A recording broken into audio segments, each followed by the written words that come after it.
Welcome to the main event. Let the lights go down, and when the smoke clears, I'ma show you how. I can tell we gonna meet again. You leaving with a frown, me, I'm leaving with the crown. How you like me now? Welcome to the main event. Let the lights go down, and when the smoke clears, I'ma show you how. I can tell we gonna meet again. You leaving with a frown, me, I'm leaving with the crown. How you like me now? Welcome to the main event. Welcome to the main event.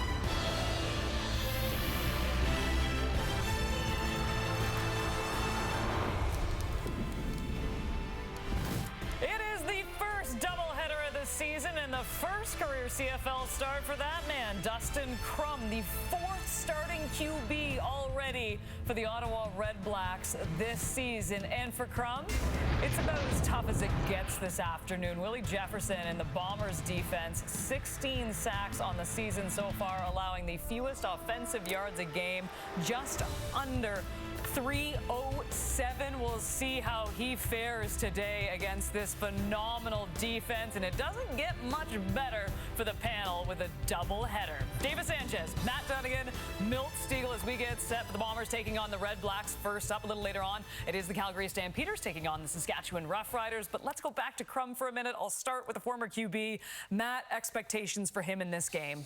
Run around a lot. Okay. Last week, he led all CFL rushers with 91 yards rushing, and we saw his ability to tote the rock. He's going to have to do that a lot tonight.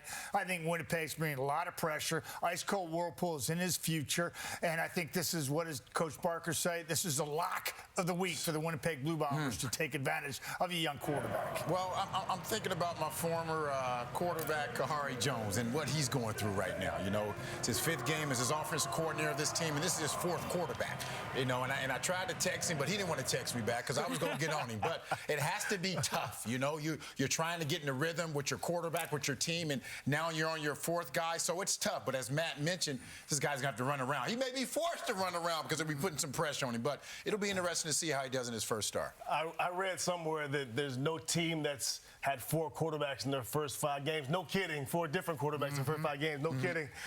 If there was a letdown, this would be it. You got the 2-time, the back-to-back MOP against a guy making his first start. The problem is Winnipeg struggled defensively the first 2 games of the season. Now they're rolling, and they're not going to want to let off. Yeah. This is trouble for Ottawa. Let's see it. It'd be interesting to see Crum, though. He gets a chance. Let's see what he does. You know what's funny, Milt, is that Kahari texted me back. Have a great showcase. Say hi to the guys for me. But I don't want to say that you guys aren't friends anymore. But appreciate that, Kahari. You have a great game as well. It's Jim Barker's Lock of the Week. He didn't tell me that, but I didn't mean the Elks when I first said it. So I'm giving you a redo, Coach. I promise. Hit me back, Kahari. Hit me back. Sound the alarm. Better sound the alarm. Better get out my zone and out my way. Out my way. Head on it, there's some stone and I won't break. I won't break. You looking at a man full grown and I don't play. I don't play. Really come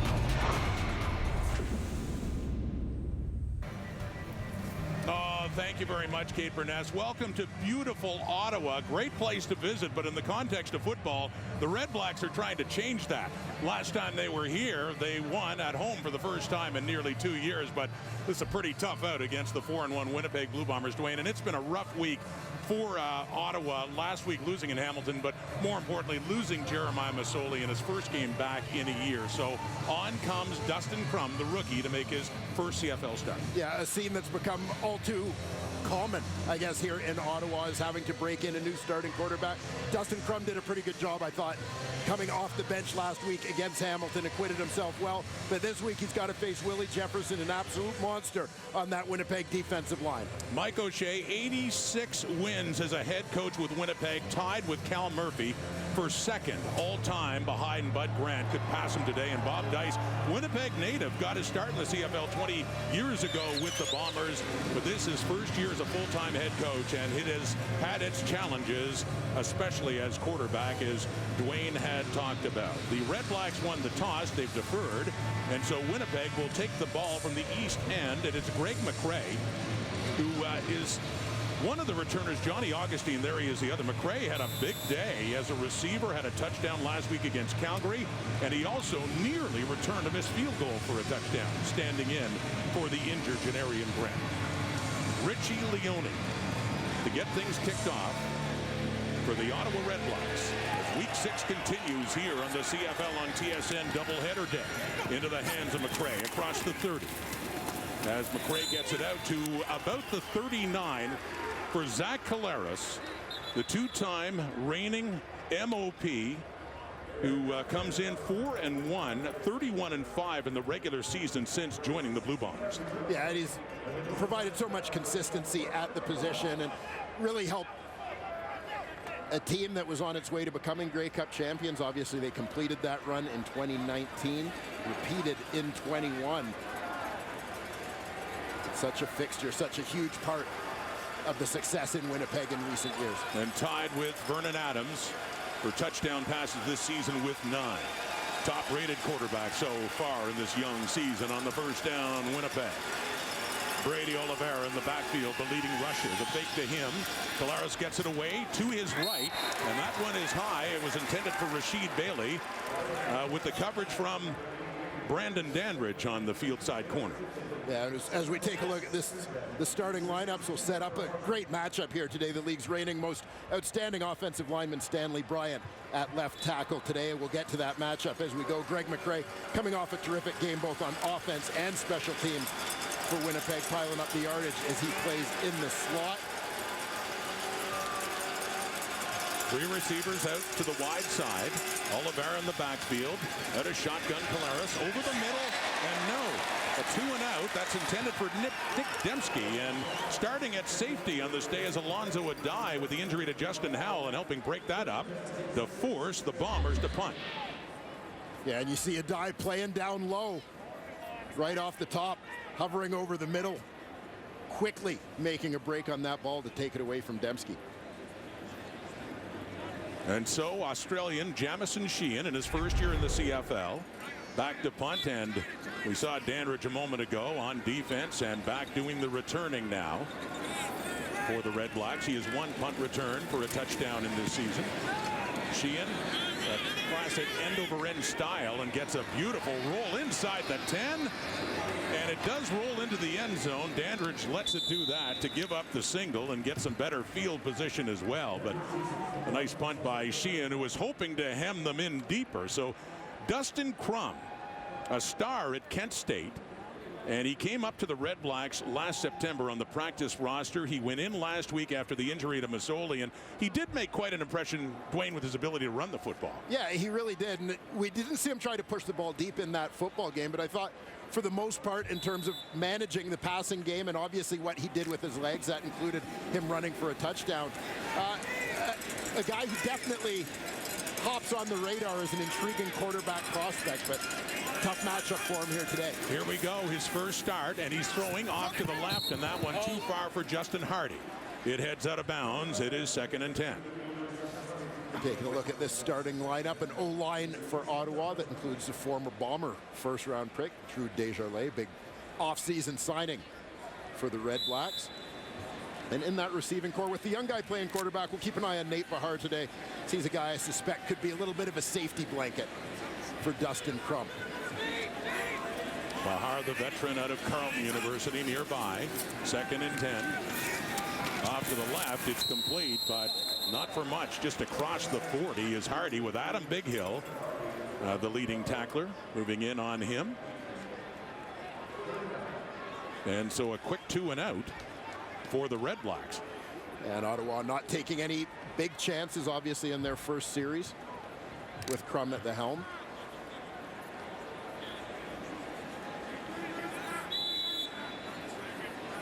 Leone standing back at just outside the Ottawa 25. Lone returner back is McRae.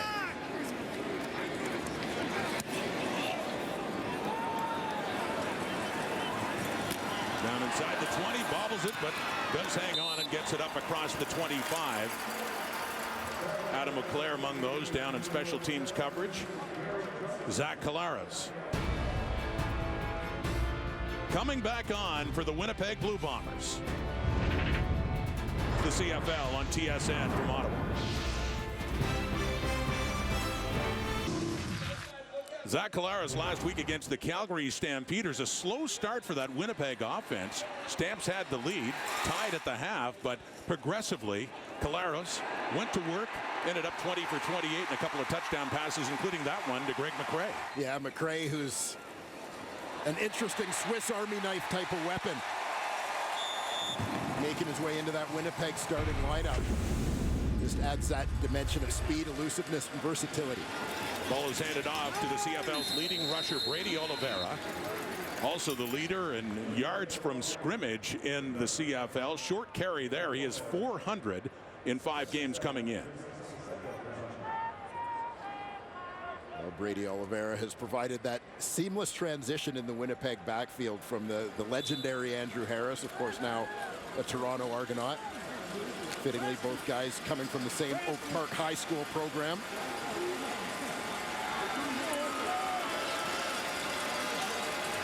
He does pick up 3. A 2nd and 7 at the Winnipeg 30. Collaros steps up, facing the heat, and completes it to Drew Wolotarski. Enough for a first down and up across the 40 for Winnipeg. And Collaros stood in until the final moment before getting rid of that ball. Well, yeah, I mean, this is just demonstrating the veteran presence of Zach Collaros. You see Mike Wakefield's going to provide some pressure, pocket closing in. But Zach just stands in there, bodies all around him. You can see it's like throwing out of a phone booth for the Bomber quarterback, but he knows that route's going to come open. He just has that faith to stay put.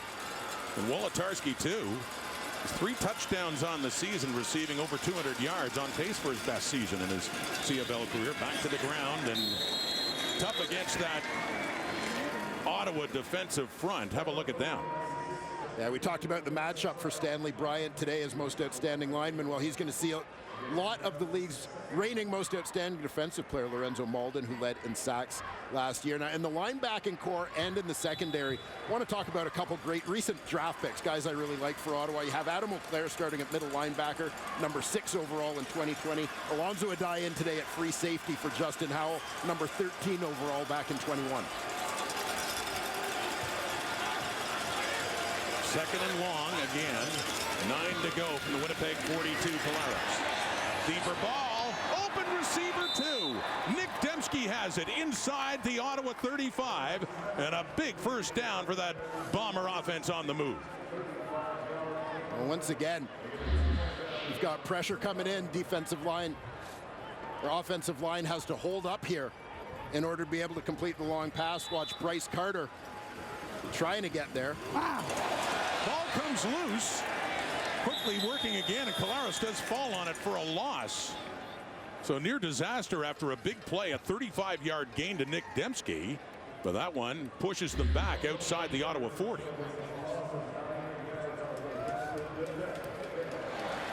Yeah, just a little bit of trouble with the exchange, obviously. Shake that one off, but a tough 2nd and long situation here.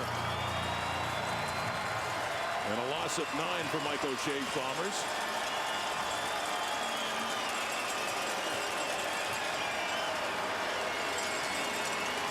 As the crowd, much beleaguered as it's been in 2023, does pick up the energy now. And 2nd and 19 as Collaros is forced to step up, and he is taken down.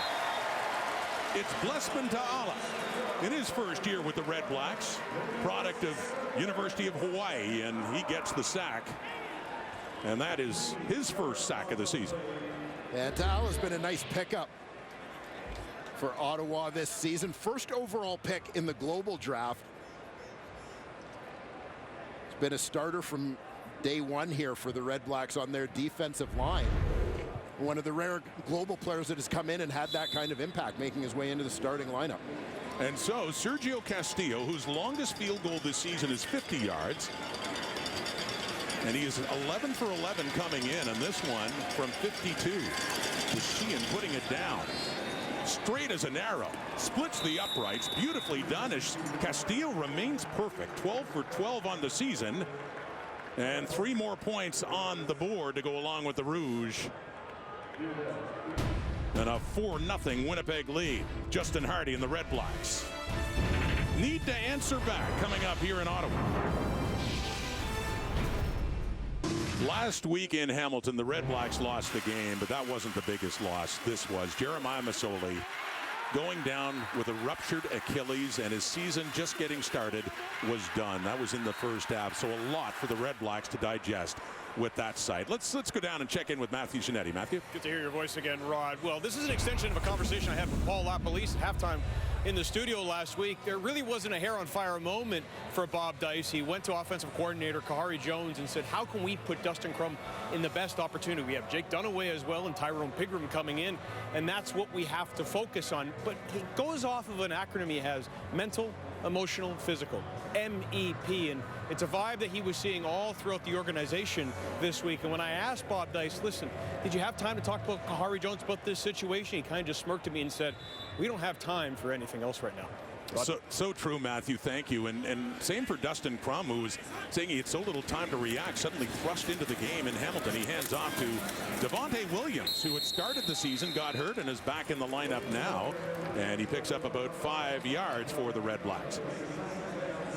Take a moment, look at this Winnipeg Blue Bomber defensive unit, led, of course, by Willie Jefferson. We talked about him off the tops. He has 6 of the Bombers' 16 sacks on the season coming into this ball game. Adam Big Hill in the middle, as usual, leads the way in defensive tackles, climbing the CFL ranks in that regard. Demario Houston, 3 interceptions and 3 fumble recoveries on the season so far. So on the second down, they got him. Guess who coming in for Winnipeg?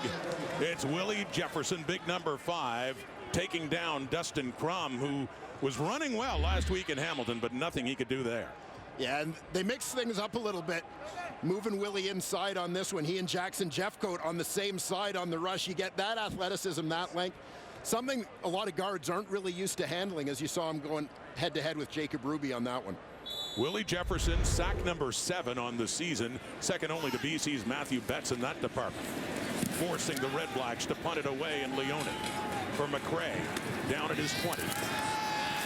And not much more, taken down at the 25 by Ty Cranston. Thank you so much for everything you do for me and my babies, baby. I love you so much.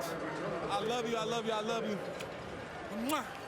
Way to stay in the good books, Willie. Mama, I love you too, Grandma. If you're watching, I love you too, girl. We'll give you all the time you need, Willie. Get that in. And lots of love for Willie Jefferson and the career he's had, especially since heading to Winnipeg from Saskatchewan. Come on down to Winnipeg, baby. So far now, BMT, Bing University. Yeah, he's had a heck of a run. I mentioned Willie now with 7 of the 17 sacks for the Bombers on the season. He's also just 1 knockdown off the team lead. Team leaders have 5. Willie's got 4 on the year. So first down, Winnipeg leading 4-0, slant route, and it is completed.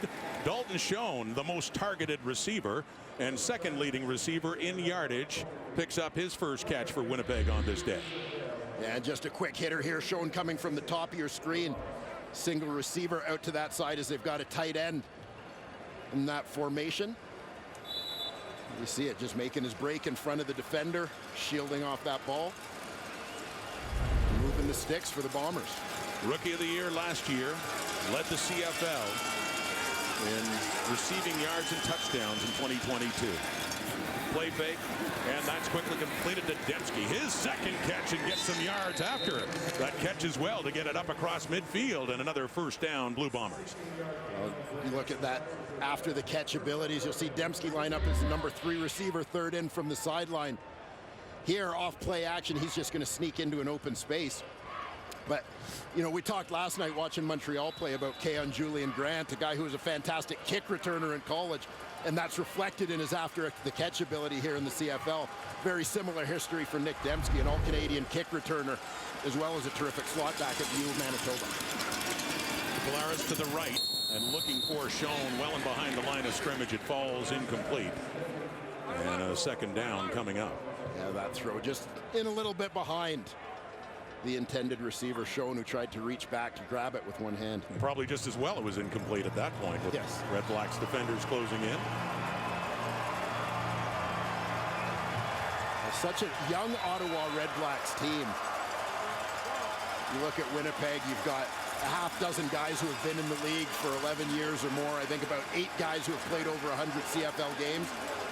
For Ottawa, Cleon Lang, the only guy who falls into either of those categories.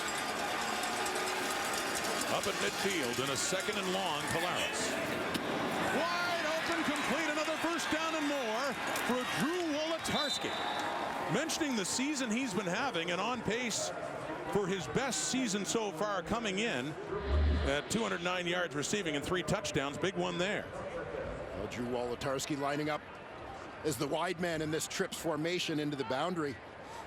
As Winnipeg getting ready to go no huddle here. Little tempo. Bombers working quickly after the 36-yard gain in that one to Rashid Bailey, who takes that down just inside the 5. And we'll have a first and goal. Bombers with a 4-point lead and looking to add to it now. And early in this ball game, Zach Collaros getting all his receivers involved. Got some big bodies in the lineup here. Wolodarski's had a couple. Dembski's had a couple. We saw Bailey with a couple as well, and Schoen. First and goal at the Ottawa 5. Dakota Prukop recently rejoining the team after a stint in the USFL with New Jersey. Number 3 on the deck, but in now in this first down, he's keeping it. And inside the 5, but he hits a wall after about a yard. Bryce Carter greets him there, and a second down and goal coming up. As we take a look at this play, I can't help thinking, interesting situation with Dakota Prukop, an experienced CFL quarterback going back to Winnipeg. That frees up Terrell Pigram, who goes to Ottawa, joining their ranks. But knowing what happened with Ottawa and their desire maybe to have an experienced guy, I wonder, had Prukop waited a little longer, if he might have ended up a little further east in that whole shuffling of QBs. Who knows, the way the quarterback situation has played out in Ottawa so far this season. 4 different starting quarterbacks in 5 games. So back to Collaros in. Takes a look into the end zone. Oh, nearly caught. Coverage there from Abdul Kenna, and it was intended for Rashid Bailey. So it falls incomplete, and Sergio Castillo will come back out and see if he can make it a 7-point game. You'll see Bailey here, the middleman. He's working towards the corner on his route. You'll notice the halfback, Kenna, number 14, middle defender here. His back never turns, never looks back to the football, but he's just watching the receiver. When he sees Bailey reach, he reaches to disrupt his hands and creates that breakup. Bailey, who has 2 touchdowns on the season coming in, and nearly had number 3. So instead, look at the strong side linebacker Douglas Coleman. After the play, we have a 15-yard misconduct penalty against Ottawa, number 35. That'll put the ball on the 1-yard line. First down, Winnipeg. Well, that changes things, doesn't it? And the kind of penalty that drives a coach nuts, right? You're getting them off the field. You're getting off with giving up just 3 points, and now take a penalty that presumably misconduct type penalty has very little to do with football. And you're giving Winnipeg a second chance here to score a touchdown. We talked to Bob Dice a couple of days ago, and that's what he was saying. Those are the kind of penalties that, just as you say, drive a head coach nuts. So Prukop back, still 3 yards out, or excuse me, at the 2, and doesn't get there. So another second and goal coming up, that much closer for the Blue Bombers. And we talk a lot about situations, right? Football is such a situational game in terms of decision making. You've got a young quarterback. You're trying to keep him in good situations. You don't want to put him in a hole in terms of score. And so taking a penalty like this against a team like Winnipeg, where you know your margin for error is small, is something that's not going to sit well with Bob Dice. I mean, it's a 4-point difference, really, as you look at it. Prukop again from 1 away. Dakota Prukop back with Winnipeg, back in the end zone, too. He scored a few of those. Touchdown, Blue Bombers. So what looked like it would have been a field goal for Winnipeg instead does turn into a touchdown because of that penalty as they increase their lead pending the point after.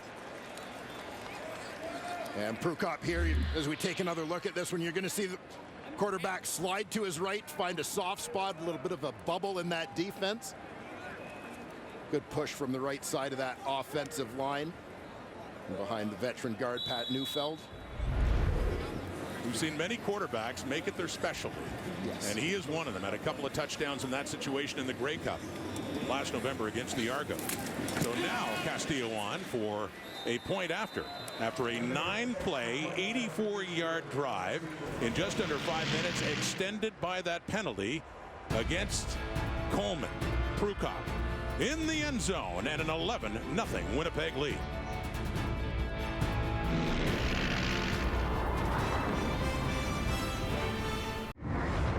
I want to take a look back. This is the difference between holding them to a field goal and giving up a touchdown. So you're going to see Coleman having words here with Nick Dembski as they make their way towards the line of scrimmage. And they came together and bumped there. That gives Winnipeg second life on the drive, and they turn it into a touchdown. And so much after the play, the field goal unit was coming on. Castillo was already on the field when Coleman committed that foul, and yeah, that's a 4-point difference right now. You would have to assume with a short field goal try they were going to be faced with for Winnipeg. Instead, they put 7 more on the board. It's an 11-0 Blue Bomber lead over the Ottawa RedBlacks. Late in the first quarter, under 2 minutes to go until quarter time. Brandon Dandridge back for this kickoff. One of the 2 returners back to get it. It's Jackson Bennett at the 15. And he gets across the 30, lost the ball momentarily. It looked like he was able to scoop it back in. Yes, he did. So it will be red-black football. They don't need that the way it's going. Willie Jefferson, part of the damage so far in this game for Winnipeg, picking up his 7th sack of the season. Looking to go to work again on the RedBlacks and quarterback Dustin Crum when we come back.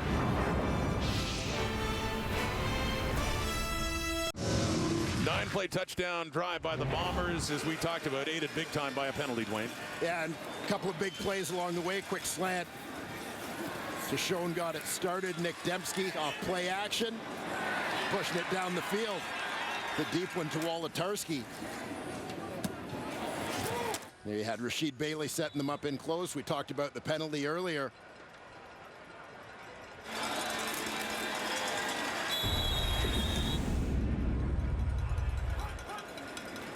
Some movement along the line on first down, and that one incomplete, intended for Nate Bahar by Dustin Crum.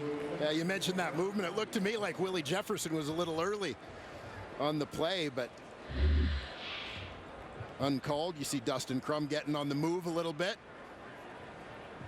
trying to find Nate Bahar. Abu Darami Soiree. Nice new addition to that Blue Bomber secondary. So a tough start for Dustin Crum, who's 1 for 3 for 0 yards, and it's a 2nd and 10 at the Ottawa 34. Empty backfield. Oh, he's taken down. It's Adam Bighill, the blitzing middle linebacker, coming in and sacking Dustin Crum. First sack of the season for Bighill, and it'll force the RedBlacks in a 2-and-out just to kick it away again. And you see Adam Bighill lined up left side of your screen, right up on the line of scrimmage on this one. Quick loop all the way around. Had the interior offensive lineman occupied by D lineman. He looks like he's going to rush on the tackle, but then loops it in. No way the tackle could track him in there the way they set up that stunt. So nothing going right at all for the RedBlacks offense so far in this one. Half a minute until quarter time now. Winnipeg with an 11-point lead, about to get the ball back, and should get it in decent field position as well, with Greg McRae and flags coming out beforehand.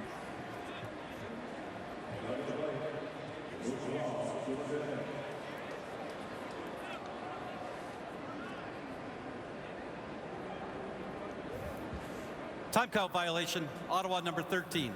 5-yard penalty, remains 3rd down. You can sense the unrest, understandably, here at TD Place. The way this game has started for Bob Dice and the RedBlacks, pushing them further back, and now McRae standing up at the Winnipeg 40 to receive this Richie Leone punt.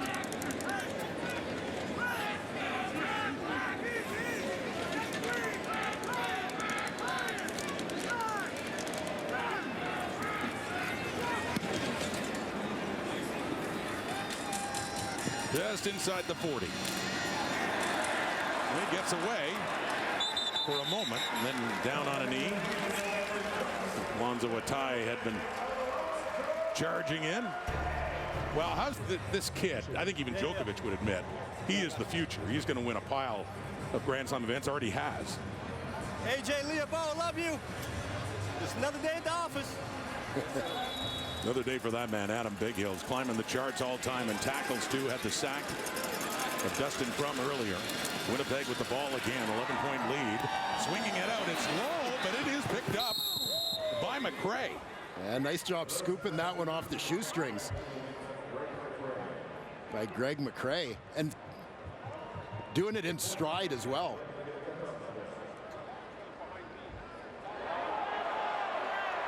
And that was the last play of the first quarter. The Bombers came in as a heavily favored team, and you got a good indication in the first 15 why. Field goal, touchdown, 11-point lead through one.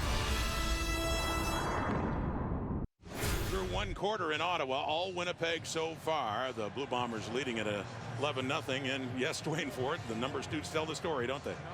Well, yeah, I mean, Winnipeg has carried the play so far. It shows the difference in experience between these two teams. Well, here's a guy who you know from the studio most recently, and now he's with us in the booth for a little while, and he's going to be doing more for us in the booth.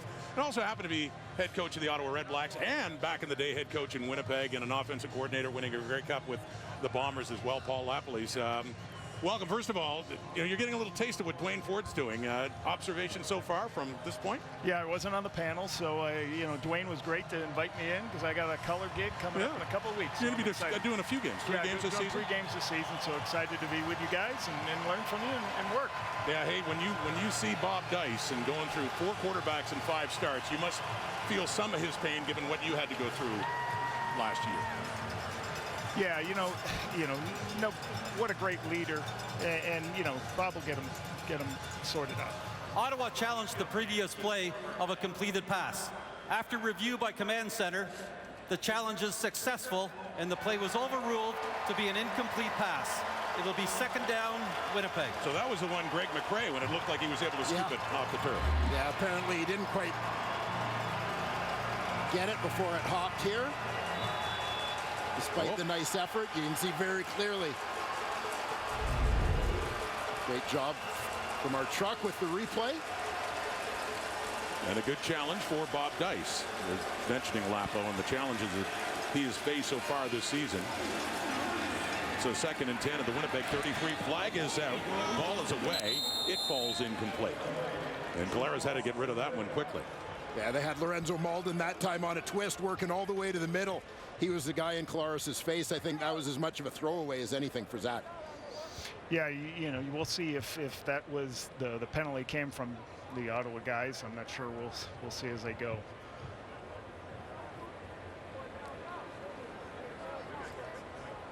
But do finish your thought, though. Offside, Ottawa number 37.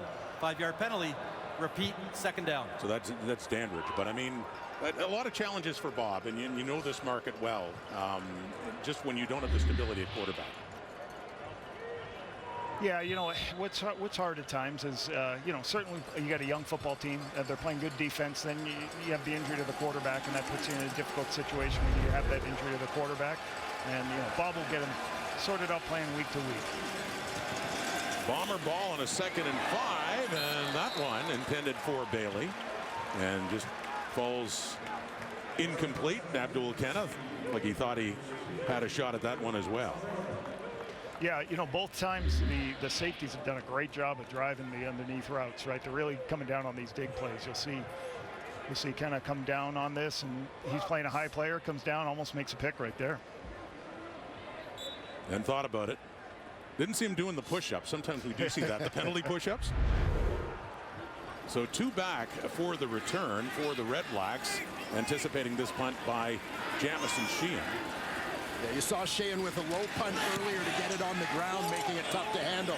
So Ottawa wants to make sure they get the whole field covered and catch the ball, preferably in the air. And Dandridge took it off the hop, and he gets it up near the RedBlack 50. So a good place for Dustin Crum to start in this his first CFL start. He came off the bench last week after that awful injury to Jeremiah Masoli. And even though he threw 3 interceptions, Lapo, he did make an especially good impression when he decided to take off and run. Yeah, you know, you want a quarterback who can create with his legs. He's 6'4", but he rushed for 800 yards in college. He's got the ability to create with your legs because you're not going to get people open all the time. What he was able to do is create some first downs, put the ball in the end zone, using his legs. Here's Crum now, 1st and 10. The Ottawa 49 and handing off. Devontae Williams, as mentioned, injured the last few games and back in the lineup now for the Red Blacks, getting it up across the 50. But getting back to Dustin Crum, how well did you know him while you were still head coach here in Ottawa? Yeah, I had a couple of weeks with him, and an interesting story was I was coming home from spring break with my family, and he kind of called, and I had the Lapalisse family truckster. Everyone had to quiet down. I'm talking to this quarterback, and you're trying to talk to these guys and educate them about how great our league is and everything about it. You know, you still know they're going to interception right there. The DeMario Houston. And that's his 4th of the season. He also has 6 takeaways coming into this. That's number 7 for him. Yes.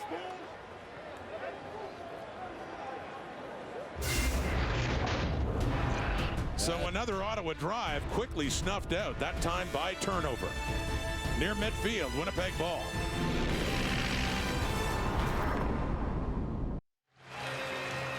Let's take a look at that interception and what happened here on the pass. It's a throw to the boundary. You're going to see a curl right here and a guy out in the flat, right? Good decision here. I like the decision to throw it. He just doesn't locate it very well. He ends up putting it on the backside, right, and puts it in a bad spot, so the ball's interception. Good decision, right? And again, another interception for Houston, who's doing a hell of a job this year. Lapo just showed up to visit and watch. Now we got him telestrated. Oh, nice tackle chasing down Brady Oliveira for the Red Blacks, and the weak side linebacker Frankie Griffin for a loss in that play. Lapo knows if he's going to come to the booth, we're going to put him to work a little bit. Yeah, I'll tell you, Frankie Griffin, like, he was a nickel or a defensive back when we had him 2 years ago, and then last year Mike Benavides put him into will linebacker, and we just weren't sure because of his size. And I'll tell you, the first week we ran a counter play, and he blew up the tackle, pulling up into the hole. And, you know, he's a very good young football player. He's only going to get better and better. So the stat for another very good defensive player for Winnipeg, DeMario Houston. It's a 2nd and 12 after the loss of 2. And a look off to the left near midfield for Schoen. He stays on his feet. He stays in bounds. And looks like he has a Blue Bomber first down for some good work after the catch for Dalton Schoen. Yeah, you know, and certainly the defense have done a good job. I mean, every time Zach's getting the ball out of his hand, he's getting hit. Somebody's hitting him, but the receiver's done a really good job breaking tackles to create the first down yardage. Terrific second effort there from Dalton Schoen.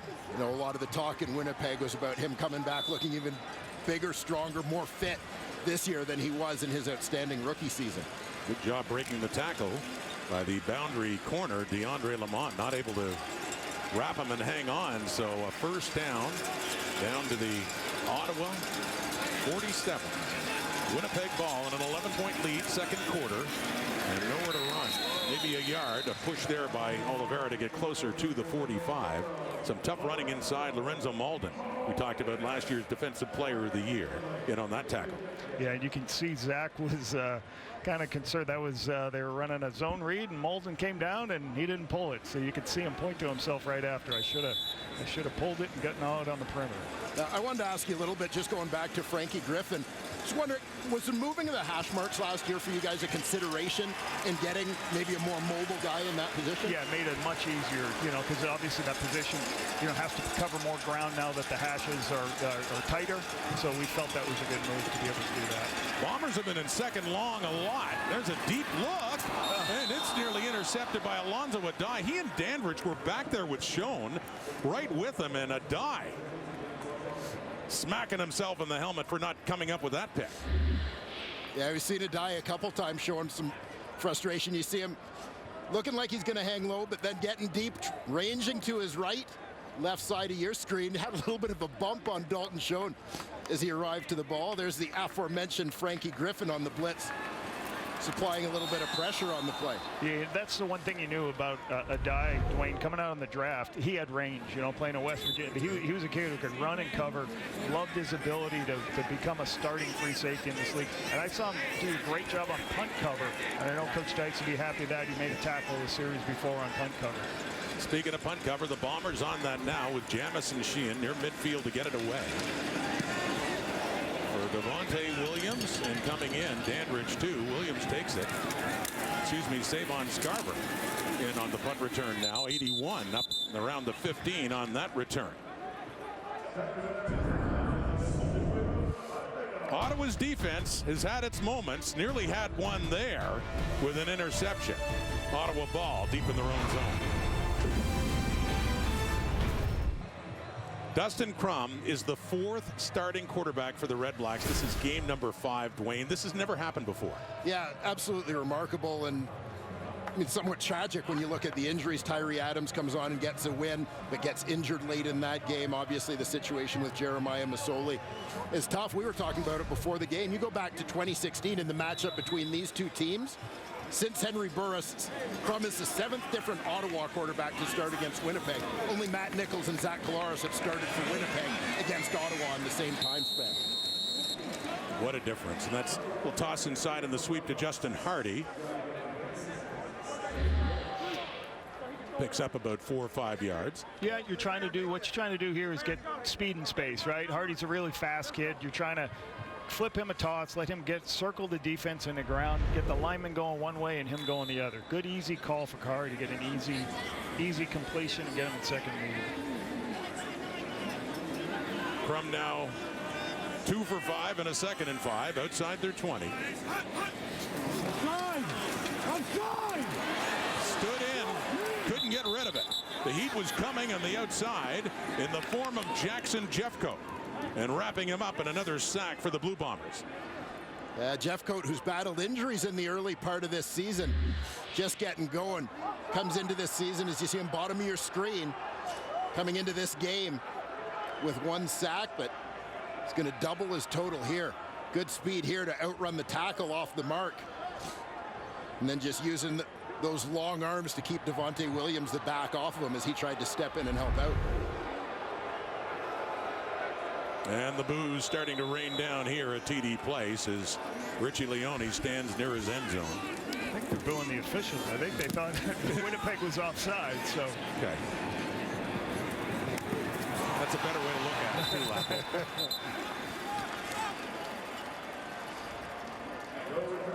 Greg McRae and bobbling that one, so no return there for Winnipeg, but still a good place again for Collaros to start. McRae getting an opportunity in the return game where it had big success last week. This has typically been the domain of Janarian Grant for Winnipeg. A little juggling of their roster this week has Carlton Agadosi in that receiving core. McRae looking after return duties on a full-time basis. And Zach Collaros had said in the Zoom calls this week, he loves to see him get on the field. And when he is, he knows he's playing. He's thinking of ways of getting him the football. Loves his athleticism and deceptive speed, too. It's swung out to Greg McRae, who has a big run after the catch to get it across midfield down near the RedBlacks 50. You go ahead, Lapo. Yeah, you know, talking to Buck Pearson on McRae, so we just try to find ways to get him the ball as much as they can. They use him out of the backfield, put him on the ball, put the ball out in the flat, so there's miscommunication from the linebackers, gives him an easy opportunity to outflank the defense. It's a great throw by Zach because he was under duress. Yeah, asking you about Ottawa for obvious reasons, but you as recently as 2019, Grey Cup year, were the offensive coordinator with Winnipeg, and you worked with Buck Pierce. Are there aspects of this offense? A 10-yard misconduct penalty on the Ottawa bench. First down, Winnipeg. So a penalty against the RedBlacks. But are there aspects of this, and it's got to frustrate Bob Dice, but of the Winnipeg offense that you still recognize? Yeah, there's certainly plays that we used to run previous years, but the one thing I'm excited to watch film each week is to see how Buck has evolved it with, he's got a great coaching staff working with him, with Marty and Kevin, and certainly Zach. The pass game looks different because of what Zach's done, like his how he's adapted it to his strengths. Winnipeg 1st and 10 at the Ottawa 41 after that penalty against the RedBlacks. It's been tough sledding inside on the ground for the Blue Bombers. Ball carrier's Nick Dembski that time. And a short carry setting up yet another 2nd and long coming up here for Winnipeg. A little bit better. Here's our guy Buck, right? You know, I talked to him last week, and he did say he occasionally goes back to the archives every week to find something that we ran through, 16, 17, 18, and 19. But you know, he does a super job getting them prepared each week. And that relationship goes a long way back. I remember when you were head coach of the Bombers and he was your starting quarterback. 2010, right? Went to the Grey Cup in 2011 against BC. Kahari Jones, the other coordinator there, was back in 2002. We're just old. We're old people. That's going way back to young Lapo. Really young Lapo. Off to the left, and that's completed. And inside, and a 1st down for Winnipeg. Dembski on the receiving end now. Yeah, you'll just see an out-breaking route. Right, you're going to see it on the 3 receiver side. These guys are going to clear out, open it up for the inside throw here on the inside by Dembski. He's got inside position, right? You just got to locate this football, let him run away, and Zach does a really good job of doing that to get an easy throw on the outside to put them in a really good. They threw right through field goal range. Now they're in a range they can do whatever they want on this part of the field. Tell me a little bit about the kind of development of Nick Dembski's role for you in this Winnipeg offense. Yeah, when we heard he was a free agent, I said just bring him. We've been looking for a guy who can do multiple things, and you know, the more you got around him, the more he could carry the ball, the more things he could do. And we tried to use him on speed sweeps and make him a nightmare. Kolaris gets away from the pressure and he completes that, and looks like another 1st down for the Bombers inside the 20 to Wolodarski. Before that play, with an 11-0 score, the score in 1st downs was 11-0 for Winnipeg. Now watch, Wolodarski's going to come right to left in the formation. He was wide open, waving his hands for a long time. Kolaris had to elude that rush first before he could throw that ball. And I would procedure, no end, Winnipeg. It's a 5-yard penalty. Repeat, 1st down. The thing I would say about what Zach has brought, there was a good offense there with good talent, and he has made it an elite offense with his ability, what he just did there. He can use his legs, move around, find throws, and he's been tremendous at using his legs. And again, he's a veteran guy. You know, people can't get down on Dustin Crum. Zach's seen so many pictures over the years, and so the ball comes out of his hands so much faster, right? You know, I think somebody's talk about these young quarterbacks, expect them to produce right away, and it takes time. So that completion to Wolodarski is negated because of procedure, so it's back out to the 34 of Ottawa and a 1st and 15. As Crum looks things over, things must be flying fast, and this is first CFL start. And as mentioned, so they didn't get the 1st down there, but it's 11-0 in 1st downs as well for Winnipeg. Thorough domination of Ottawa. Trying to press for more points now past the midway point of the 1st half. It's complete and wide open. Dalton Schoen inside the 20 and down near the 15 for the 12th 1st down for Winnipeg in this 1st half. You know, you look at a guy like Zach Kolaris, a veteran quarterback who really seems to have found his stride since coming to Winnipeg. Tempo. Always a good player, as we're going to see them go tempo here. Right here. Yep. So here we go. Back to work quickly after the 1st down. Complete. End zone touchdown, Nick Dembski. Yeah. Just like that. And obviously, you know, every time they've hit a big play today, you've seen Winnipeg go tempo. Zach fell down on one of them. They hit a pass play before. So obviously Buck saw that they wanted to go tempo after a big play. Yeah, you'll see Dembski kind of hook it up. Just off tackle there, quick hitter for the touchdown. So tell me the mindset, the philosophy behind, as a coach or an offensive coordinator, going tempo after the big play. Yeah, you know, you can make a coded word. One word tells everybody what to do. Get up to the line of scrimmage. You can call that. You can call it in the headset, which we have help with up here, calling the communicator. And then the quarterback tells people, and you're hoping to get people misaligned and not ready to play. And that's what looked like what happened on that one. They weren't ready to play defense. They were in a 4-by-1 set. The boundary guys hadn't come over. So that's what happens. Paul Lapalese, you're going to be in the booth guys. next week, couple weeks from now. Yeah.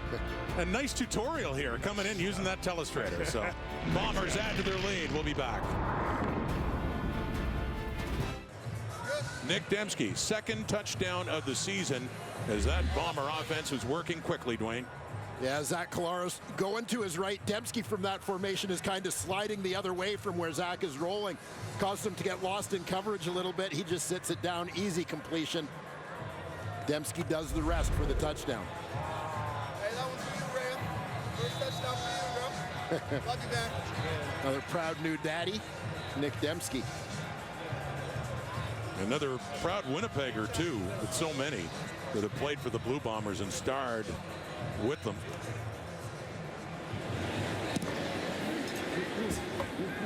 So they kick off again. And now it's an 18-0 game. Winnipeg, thorough domination.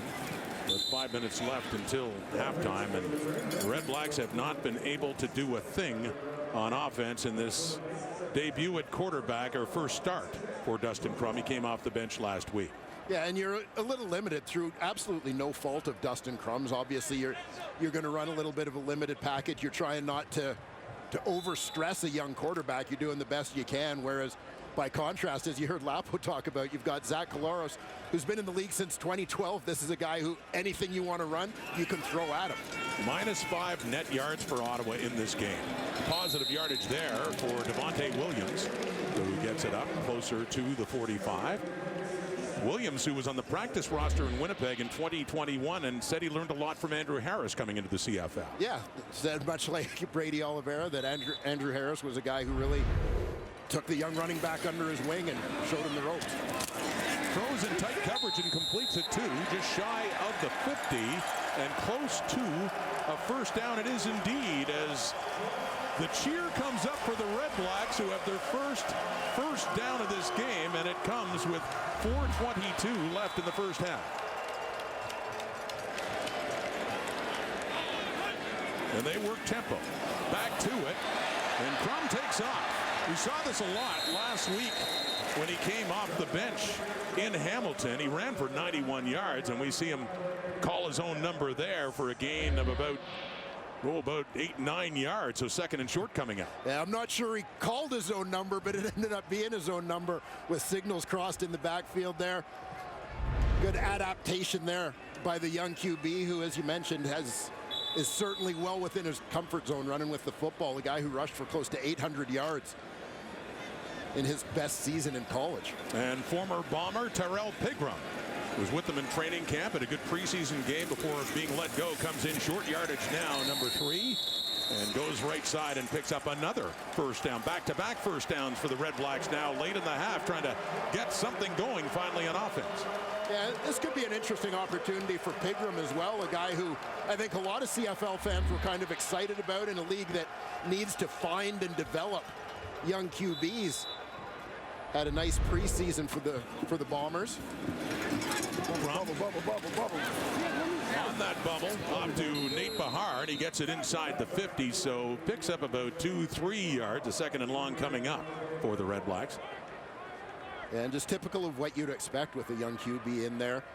Kahari Jones giving him high percentage plays just to chip away.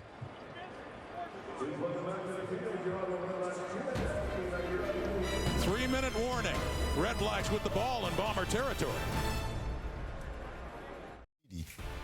Coming up at the half, we're going to break down the two QBs. We're going to chat Ottawa's undisciplined penalties there. And I don't know about you guys, but my favorite thing of the half so far, the combination of Paul Lapolis, Dwayne Ford, and Rod Smith. And I'm not even being funny. That was fantastic. It was great. Thank you, Kate. That means a lot. Lapo's had some fun, and Dwayne's been a good sport about it, giving Lapo lots of time. He let him have his telestrator pen and everything. So it's been good teamwork up here and a lot of fun being back and watching a game from this perspective, which, well, I'll have to ask Mr. Lapolis about that later on. It's a little different than the stress, I'm sure, of being down on the sideline or upstairs as an offensive coordinator in middle of game action. But well, Lapo did acknowledge that you and I, Rod, are much easier to work with than the people on the panel in studio as well. So she said such a nice thing, and you're going, I can't be part of this, Dwayne. You know? You're just going to throw me under the bus, no, eh, Rod? You know he said it. You heard him say it. Sorry, Lapo. Seriously, how could you say that? From the Winnipeg 40, and it's high. It was a 1st and 10 Red Blacks had a little something going here. That's intended for Justin Hardy, but a second down coming up now, trying to get something on the board before halftime. Yeah, Hardy here working out of the slot. You're going to see window closes down pretty quickly on Dustin Crum. Evan Holm has been a revelation for the Winnipeg Blue Bombers at halfback this season. Mike O'Shea talks about him as having some of the best feet he's seen on a defensive back in this league. They're at the Bomber 40. They're trailing by 18 points. Crum gets away, almost got away from Willie Jefferson, but not enough to get a good throw away. And pressure from number 5 rears its head again, and a 3rd down and 10 is coming up, and Lewis Ward is coming on. And you'll notice Jefferson again lined up on the inside. They get into a 2nd and long pass rush situation. And that time just a quick sort of slap and skip step to get past Zach Peleos and into the backfield. Lewis Ward is 12 for 13. His longest this season is 50. And this one coming under that at about 47, where Richie Leone will put it down. It's inside the left hash, and Lewis Ward, like Castillo, threading the needle from a longer distance. And the Red Blacks do have some points to show for this difficult first half. The field goal by Ward, and an 18-3 lead. HBO Max original limited series Full Circle is the show. You can stream it now only on Crave. No one can do it like Ford can. You made me want to watch this show. I will be watching or PVRing or both. Full Circle. You were with Marshall last night in Montreal, and you really brought it on the well, it's Shark Week. It's Shark Week. Yeah. Oh, who's bringing it now for Ottawa? Michael Wakefield coming in and taking down Brady Oliveira for the loss. Winnipeg's had trouble establishing their running game inside. Yeah, Wakefield just blowing through that gap into the backfield.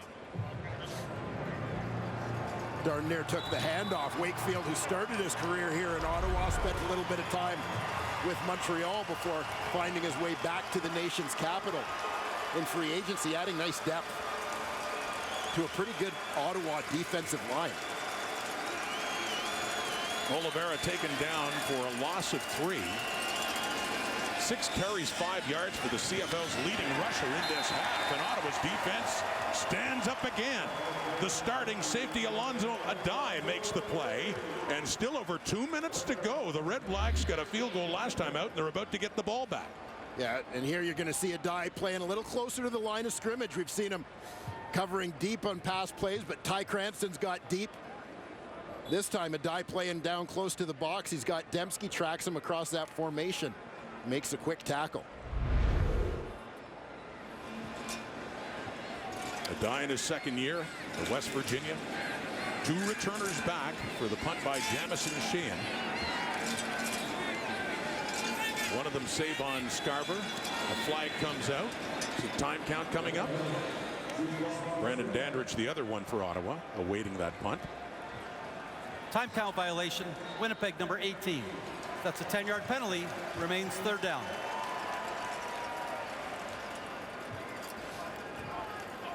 Well, obviously an uphill climb here for the Ottawa RedBlacks, but the defense on that last possession really grabbing some momentum. We'll see if maybe special teams and offense can follow that cue.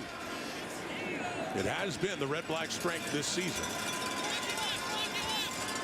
And Sheehan is put back inside the 15, standing on the 12. And some pressure coming. Ottawa close to getting to that one.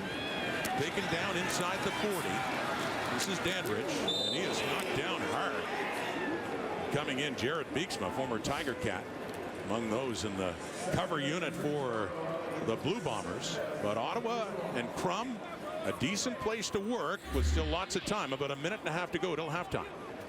And watch for 43, Jared Beeksma, the University of Guelph product, with the finishing shot on the Ottawa returner.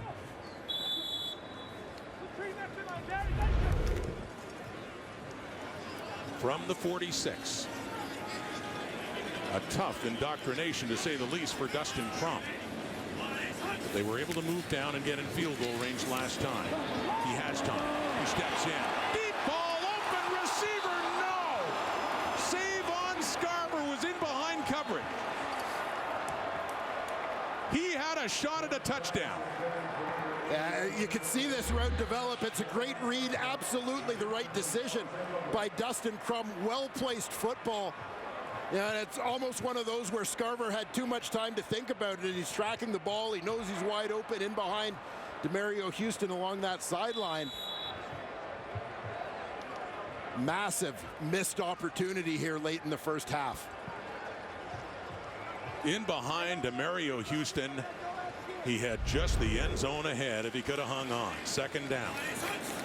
1:26 on the clock till halftime. Blitz coming.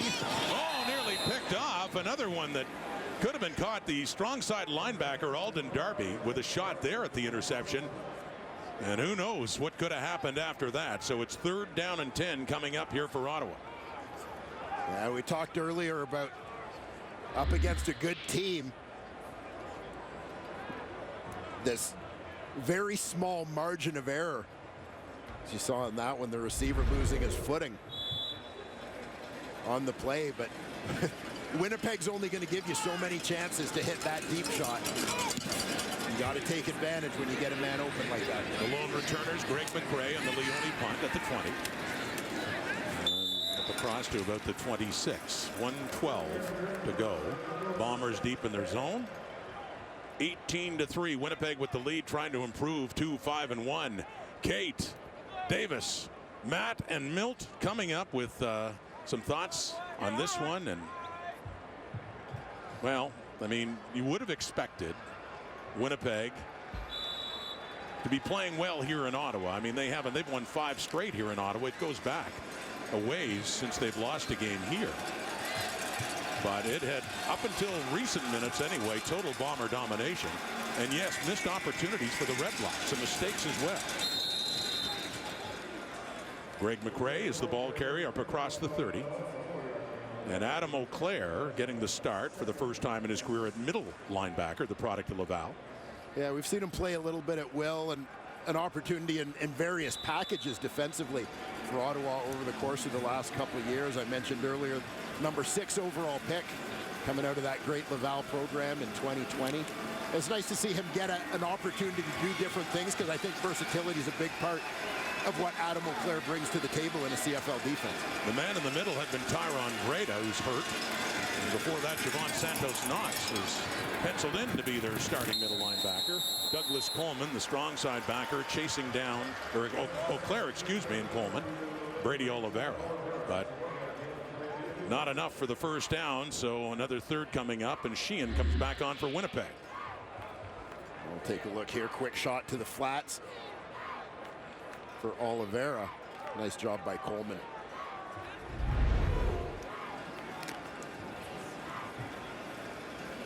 The RedBlacks early sack leader. Quick start to the season.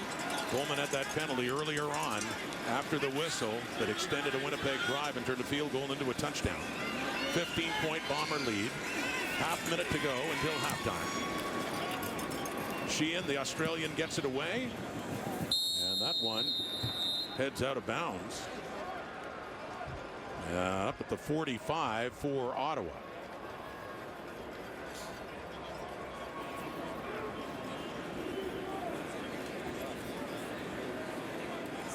Just 21 seconds to go here in the half, and a lot of times, you know, had it been a deeper punt or a little deeper in their own territory, you'd think with a young quarterback that they just try and get out of the half mistake free. But you know, here getting closer to midfield, bit of temptation to try and get into field goal range. See if he can salvage a little bit more from what's been a pretty tough half. Blitz is coming for Crum. Can't get it away. Taken down again. It's Adam Bighill again on the blitz, and another sack registered by that Winnipeg defense. Well, you know, I love that Adam Bighill, he can cover deep, obviously stop the run, but huge fan when Biggie is on the blitz. And here you're going to see they load up in the middle. He's unblocked. Just miscommunication from the Ottawa offensive line. You can see that he's coming. They don't get it picked up. A guy with that short a line coming A-gap. That short a line to the quarterback. It's got to be a priority in your protection. He's had a couple. Willie Jefferson, 2. Jackson Jeffcoat, 4 sacks in this first half. For the Bombers as Crum takes a knee. Not happy here at TD Place. They have the most recent points. A field goal, but not nearly enough offensively for Bob Dice's Ottawa RedBlacks, and a pretty good show for that Winnipeg defense. Willie Jefferson, Big Hill, and company, as they're still comfortably in front with an 18-3 lead at the half here at TD Place.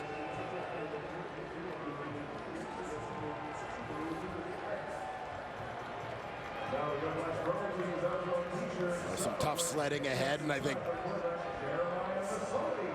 for Ottawa, one of the keys, it's not a game that's out of reach.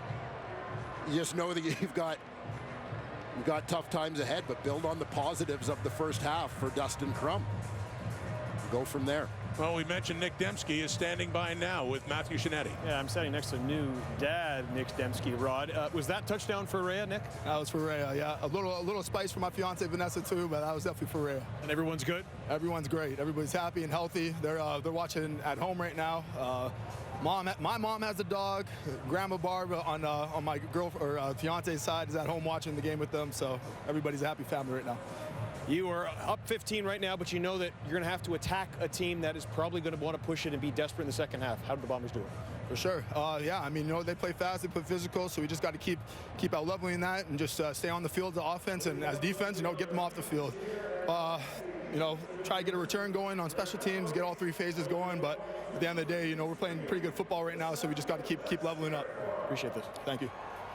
Kate, you can feel the tension in here. If the RedBlacks don't get something going in the second half, it could get worse. Yeah, it's bad when you're sarcastically cheering first downs at this point. Alongside David Sanchez, Matt Dunnigan, Milt Stegall, we've got ourselves a one-sided football game so far. Pretty hard after coming off that Argos Alouettes game last night. It was absolutely spectacular. I rewatched the second half. It was so good. Let's start with Dustin Crum here, and this is pretty much as bad as it could get. He's been sacked 4 times. He's got the 1 pick. He's only got 20 yards, Ches. I mean, this is just not great overall. I appreciate that Dustin Crum's standing in there, right? Agreed. He's standing in there, and he wants to get the ball downfield. The issue is Richie Hall is, majority of the time, he's rushing 4, which means there's 8 guys in coverage. Those 4 are getting there. So for Dustin Crum, he's got to get the ball out quick. And a couple times you notice he's had guys into the flats quicks right here. This is a 4-man rush, zone coverage. He's got Nate Behar. Thought right now, he's got Nate Behar in the flats. Might not be a huge game, but he's going to pick up some positive yardage instead. And then this one here, again, zone coverage. This time 5-man pressure. He's got Jalen Atkin out to the flats in the bottom. He's got, again, a guy up top too. Same thing. Get the ball to the flats. He has the defender out leverage. Just, when you're playing against, and I know what he's trying to do. He wants to get the ball downfield and make some plays. So, good on him. But against this defense, where they can get there with 4, and there's 8 back there in coverage, there's going to be guys and bodies everywhere. Makes it extremely difficult. Yeah, and when you're a good team, as the Winnipeg Blue Bombers are, you can make mistakes. Another good team, Toronto Argonauts. You see, they had 157 yards in penalties compared to only 35 by Montreal, and they were still able to win the game. But when you're a bad team, let's be honest, like these Ottawa RedBlacks, you can't make those big mistakes, and that's exactly what they're doing. You think about this Douglas Coleman, and Douglas Coleman is not a dumb individual. He's very smart. He's a good young player. But this right here is a dumb play. You have an opportunity for your team to not get off the field, but hold them to a field goal opportunity. What happens? They get the ball on the 1-yard line, they score a touchdown. You cannot do that if you're bad. And then they have a sideline penalty. And then right here, Scarver. And I know you're not trying to drop the ball, son. You have an opportunity to score your first touchdown in the CFL. You have your young quarterback, Crum, who's struggling. Catch that ball, and you're possibly down 18-10. You're only down 18-3. It's going to be difficult to come back, but imagine if you're only down 18-10. And I know they're not trying to make those mistakes, but when you're a bad team, you cannot make those big mistakes like that. Yeah, Milt, I think you mentioned it to us when we were watching the game, Davis. this game is fairly close, and they don't take that penalty. It's a 3-point as opposed to 6. And it's a much tighter football game. They make that catch there. They're in the end zone. We could be almost tied at this point.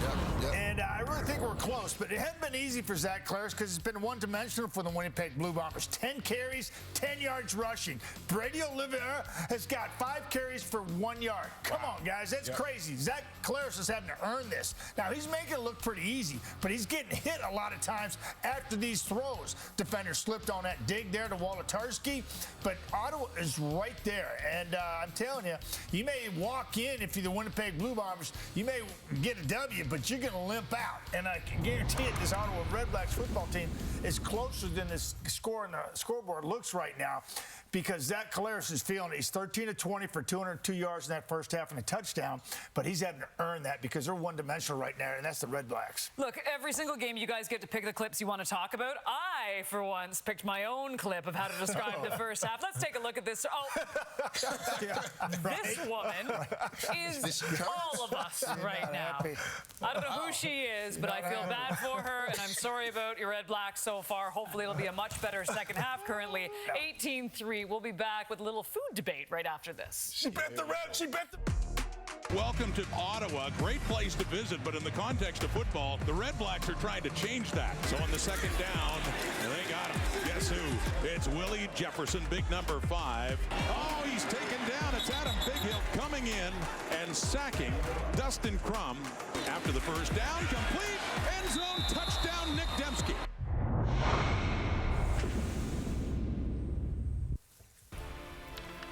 Coming up next, the second half of our doubleheader. It is the Stampeders taking on the Rough Riders. In the meantime, the most recent guest on the Huddle Up podcast on TSN is Micah Iway, and I heard that he was basically debating some food. Let's find out.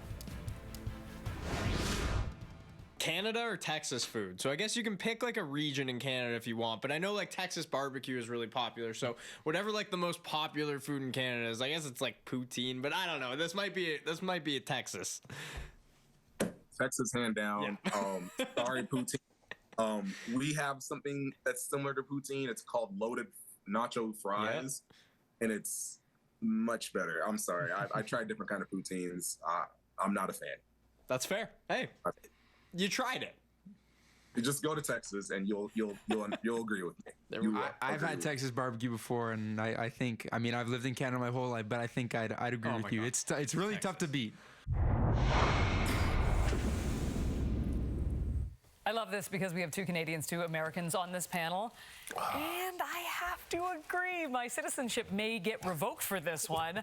I will take Texas barbecue. I will too. I hate to say it. Yeah. Hands down. I mean, there's obviously we know where you're going with this. Like, hey, big shocker. Beans, cornbread, a little brisket. Come on, man. Can I get a close-up on so you can see my face? All of it is horrible. Horrible. I don't want any of that junk. Get up. Oh. Other camera. Oh. All the cameras. Oh. You look like the crying Jordan meme from the one side. What's wrong with you? Oh, I don't want any of that. Okay, to be quite honest with you, check out the Huddle Up podcast. It's absolutely fantastic what the guys are doing right now, Luca and Thomas. But you know what? I'm gonna go there. Have a beer and a steak, would you? Yeah, you know what? Just eat a chocolate bar. That's why I'm cute in the face and thin in the waist. I can't stand I'm leaving.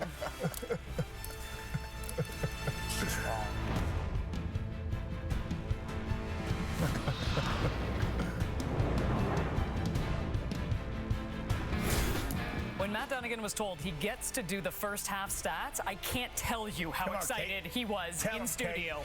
Yeah, I think that, look at that. That's like 202 smoked briskets to 20 poutines, right?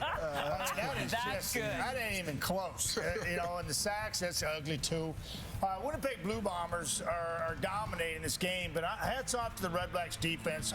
Making Winnipeg one-dimensional, really shutting down that run game, which is highly vaunted across the league. Well, we'll see if they can pull it together in the second half. Bombers all the way in the first, 18-3. We'll get you back to TD Place right after this.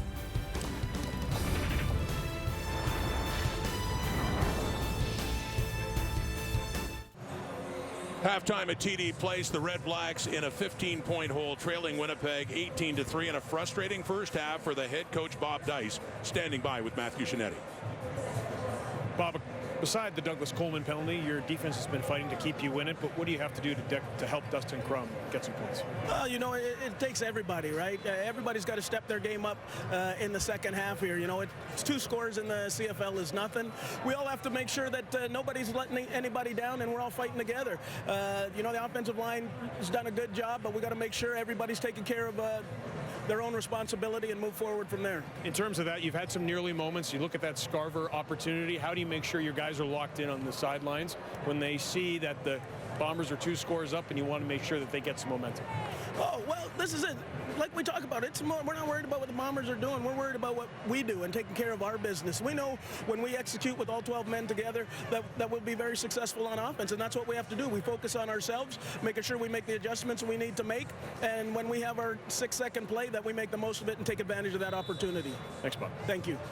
Speculating over the ifs and buts is useless. I realize that. But if they don't take the penalty earlier on, and if Scarver gets that touchdown, Winnipeg's still the better team, but it's a closer game. Yeah, I mean, you heard the panel talk about it at halftime. This could very easily, just with those 2 factors you talked about, be a 14-10 football game as we start the second half, rather than Winnipeg being up by 2 scores.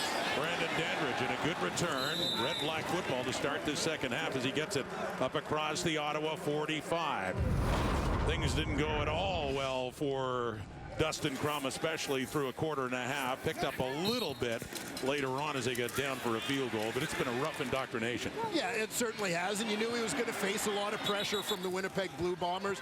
But, you know, I mean, this isn't a case of Dustin Crum, for example, holding on to the ball too long. I mean, there are times where they've got to look after things in terms of blitz pickup and protection to give him a chance to make those throws. They put it on the ground to Devontae Williams to start this second half, and he gets it up across the Ottawa 50.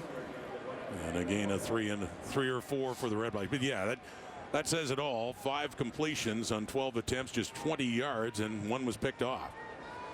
Yeah, but it's, again, even at that, they've had opportunities to make this a closer game, and when those same opportunities come up here in the second half, they've got to make them, give themselves an opportunity. You saw Nick Arbuckle, who had started the season, first couple of games for the Red Blacks, the backup quarterback in this one. As Crum stays in from the Ottawa 51 and a second down. It's complete to COC Mariner.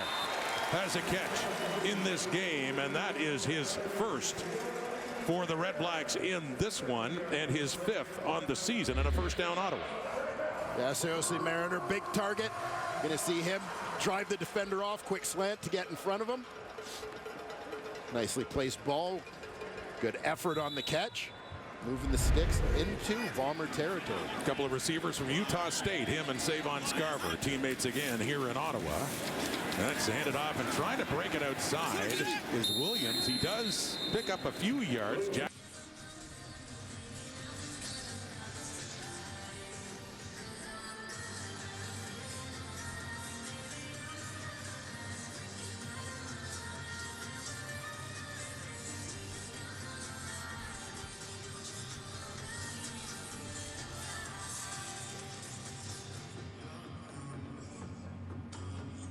Of the ground game, look after some of the pass blocking, etc. here in the Canadian Football League.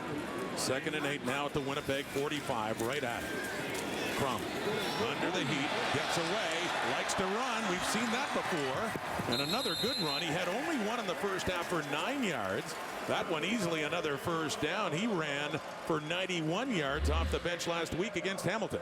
And we talked about this in the Hamilton game last week, is given the situation at quarterback in Ottawa right now, you love the positive play, but when you're Bob Dice, you're holding your breath a little bit every time your quarterback is running with the ball and putting himself at risk of taking hits. But, I mean, it's a legitimate weapon, a legitimate asset for Dustin Crum. You got to take advantage of it, too. He gets it down to the 31 and a first down Ottawa. And swinging it out now for Bahar. Turns the corner, and Evan Holm escorts him out. And a flag does come out.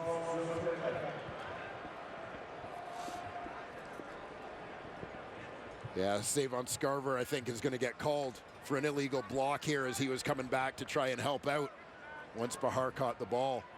Looked like he gave his man a shot from behind. Holding, Ottawa, number 81. 10-yard penalty, repeat first down. Veteran referee Dave Foxcroft working his 350th game and announcing that penalty against Scarver. Well, congratulations to Dave. You're going to see Bahar as the inside receiver here, but we'll keep an eye on Scarver on the outside as he's trying to block to help out. There's a little bubble, but Scarver, and he gets beaten by his man, has to snatch him to try and slow him down. Making it a 1st and 20, negating that play to Bahar. And Crum decides why not take off again with the pressure coming. Not nearly as much as Holm, make sure he is taken down with a much shorter gain. We do have a 2nd and long coming up here for Ottawa. And I suspect that Kahari Jones may have Dustin Crum working on his hook slide a little bit in the week ahead. In the name of self-preservation. But yeah, he's such a threat to run that, quite honestly, his first couple reads aren't there. I think that this is going to be his best option to try and keep the sticks moving, is to create with his legs. He has 3 carries for 29 yards now. And, geez, somebody has a knockdown on Winnipeg's defensive line. I wonder who it is. Yes, we've seen this movie before. Willie Jefferson has already welcomed Dustin Crum to the Canadian Football League with a sack. Here you're going to see Willie standing up. He's on the loop on this one, then hanging back.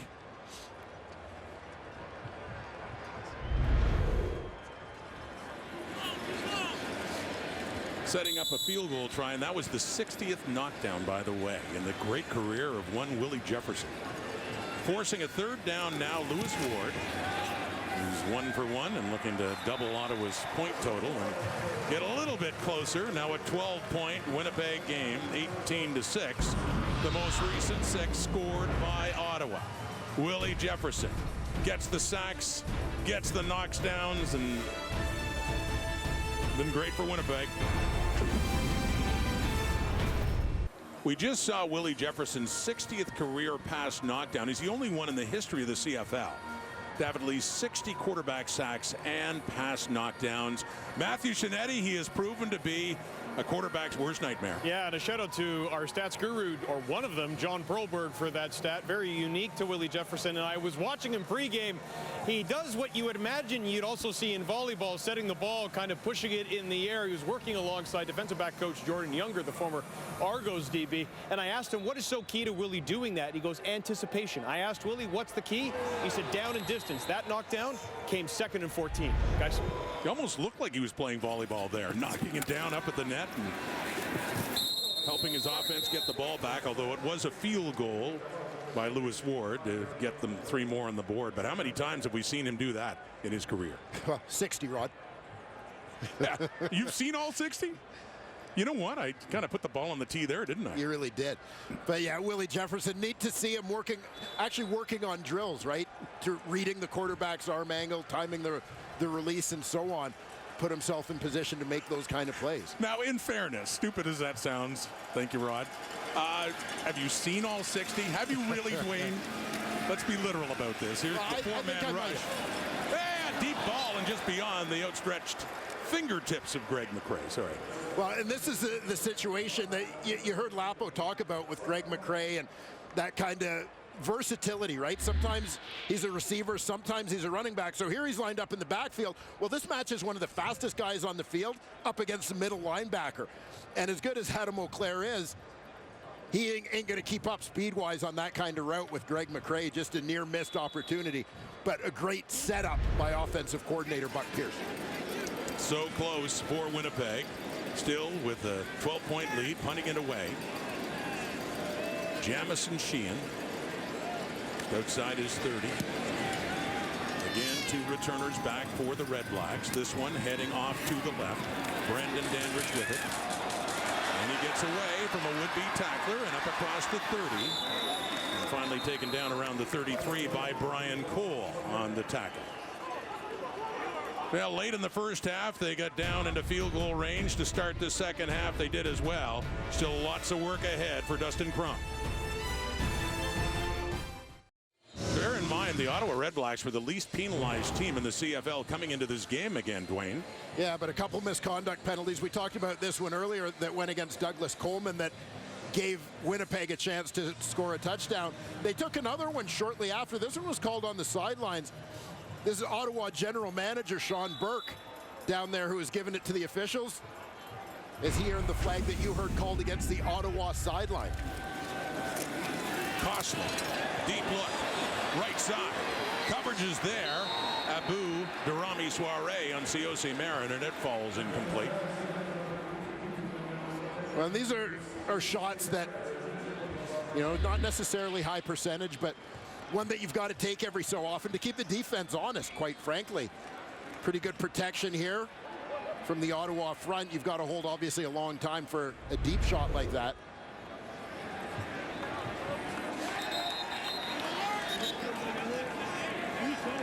We have a challenge flag coming out now from the Ottawa sideline. Yeah, not shocked to see them take a shot here. Bob Dice, you saw him signaling to the head, maybe looking for a headshot on the quarterback as he was taken down on that play. Ottawa is challenging that there was roughing the passer on the previous play. We're going to review the play.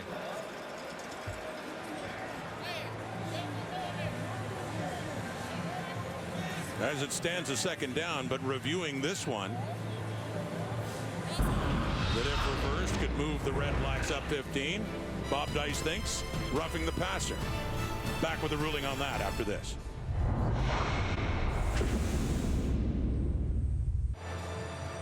Awaiting word on whether it was a roughing the passer by Ricky Walker and Dustin Crum.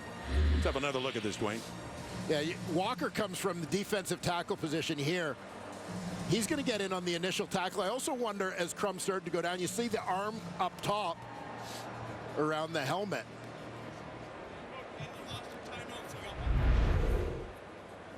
Was it roughing the passer? Here's the announcement from Dave Foxcroft. After review by the command center, the ruling on the field stands. There is no roughing the passer. Ottawa has charged a timeout and has no more challenges for the remainder of the game. And so without that, it stands at a 2nd and 10 after the incompletion. The intended long ball for COC Mariner that went incomplete. So Ricky Walker is off the hook. The ball remains nosing up to the RedBlack 33, down 18-6. Under 10 minutes to go in the third quarter. Off to the right, and a first down. Savon Scarber has it. Scarber, who nearly had what looked like it would be a touchdown catch in the first half, but just couldn't hang on a deep ball. But he has that one to move the sticks for the RedBlacks. Yeah, and it'll seem like a small thing, but with a lot of young guys on the field, and particularly at quarterback, anytime you're shaking off adversity and moving forward, even something as simple as that, right? A lost challenge, you're in 2nd and long, and so on. But just to ignore that, go on with the next play and pick up a first down, take that as a positive and build on it. Scarber now with 2 catches for 25 yards. Play action fake, moving out to the left and throwing that one well shy of the intended target, which was Scarber again. So a second down coming up. A tough throw there for Crum, running to his left and kind of in a situation because of the pursuit, unable to really get himself turned upfield at all to deliver that throw. This is part 1 of a Saturday doubleheader. After this, off to Mosaic for another meeting between the Riders and Stampeders. 3 weeks ago, their game went to overtime with Saskatchewan winning it. Always enjoy the battle of the Dickinson brothers. Absolutely. Craig got the better of Dave on that one 3 weeks ago. Meeting again in the backfield, Walker. And this time really hits Crum hard and takes him down on another sack by Winnipeg. Yeah, this Winnipeg defensive line, so tough to handle. Ricky Walker's lining up right in the middle of things. You see linebackers walked up. Walker just beating his block to get there. Second sack of the season for Walker. 5th for the Blue Bombers on this day. And the punt by Leone chases McCray inside the 15. Alonzo Adai in on the coverage. Wifey, Rocco Duke. That's for y'all. Love y'all. Hey, happy birthday to my brother.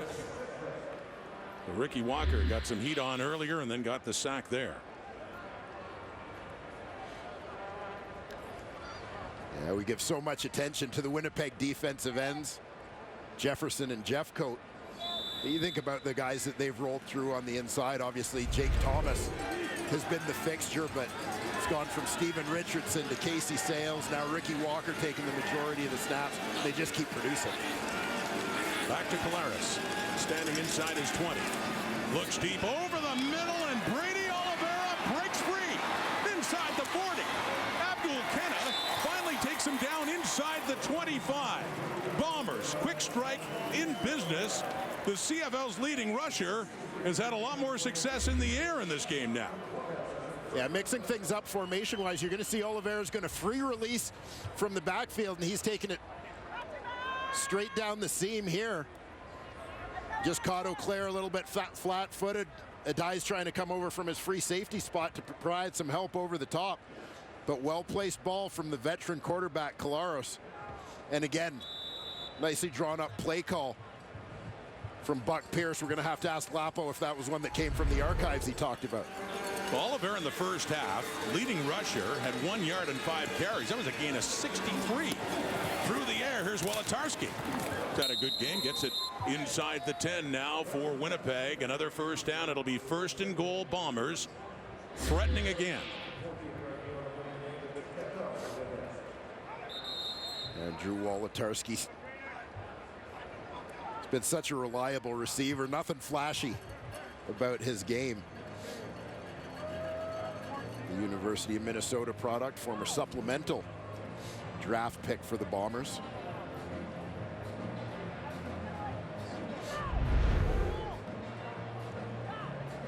Just keeps producing out there. 3 touchdowns on the season and 1 to get Winnipeg much closer now. Take a break, be back here at TD Place. Mentioning Brady Oliveira, the CFL's leading rusher, only 1 yard on the ground, a big play through the air, but always dangerous for that running style. Let's go back to Matthew. And also the biggest critic of himself. It's funny, you mentioned, Rod, where he sits in the statistics, but last night he was watching footage of A.J. Ouellette and being critical of himself, Brady Oliveira was, in terms of not getting big plays, obviously the big gain through the air notwithstanding. But he says, what I'm trying to do is focus on just getting behind my pads. Mike O'Shea talked to us this week about it as well. My job, he said, look for that straight line, shoulder down. I know that if I've got my momentum pointing forward, that I'm going to carry those in front of me forward, and I'm not going to fall back. And then I asked him, how much are you trying to talk yourself through that as you're gaining more and more experience? He goes, I watch a video of Marshawn Lynch. Now, I'll go ahead and edit out what Marshawn Lynch says, but ultimately, Brady Oliveira, like Marshawn Lynch, just wants to hit a...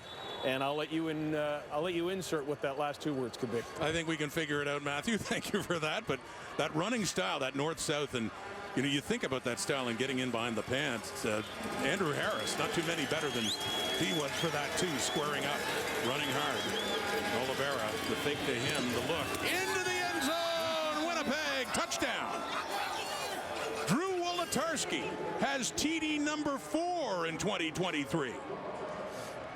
And this play to me ends up looking a lot like the Dembski touchdown in the first half. If you got flow going to the right between quarterback going that way, running back releasing out to the flat, you're going to see Dembski this time is coming from the outside. But watch, Wolotarski comes outside in exactly as Dembski did in the first half and just sits down as everybody's running the other way to cover the flats, cover that side of the field.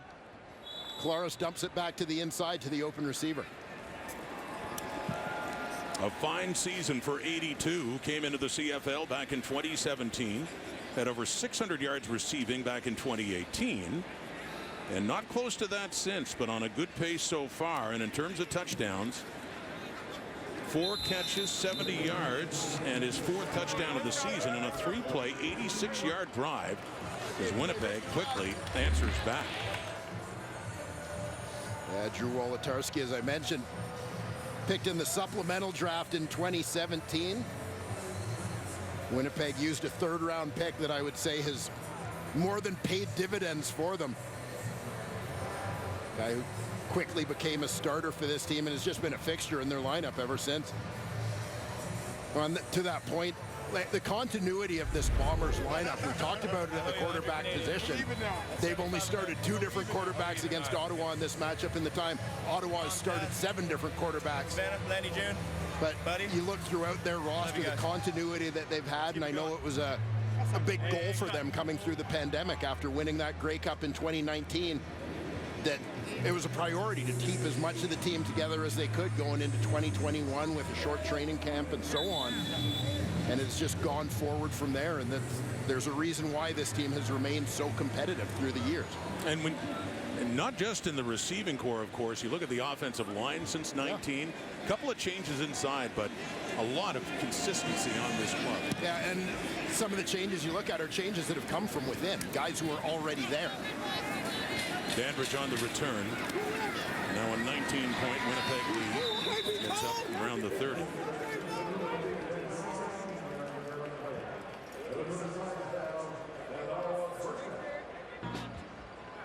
Sold. You're sold already. Big Stones fan, are you? Yes, sir.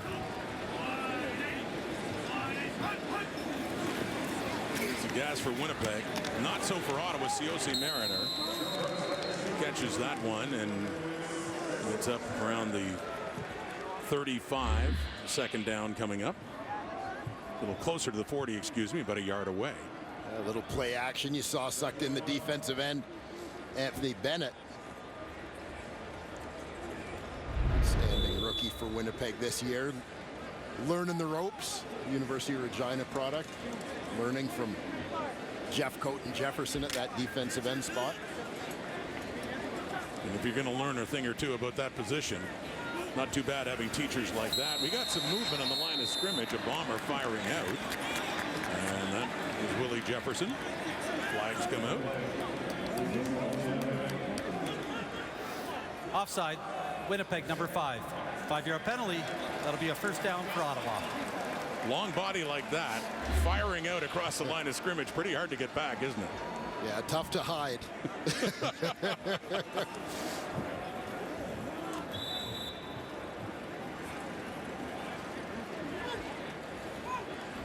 Veteran out of Stephen F. Austin. Won a Grey Cup with Edmonton back in 2015 against Ottawa.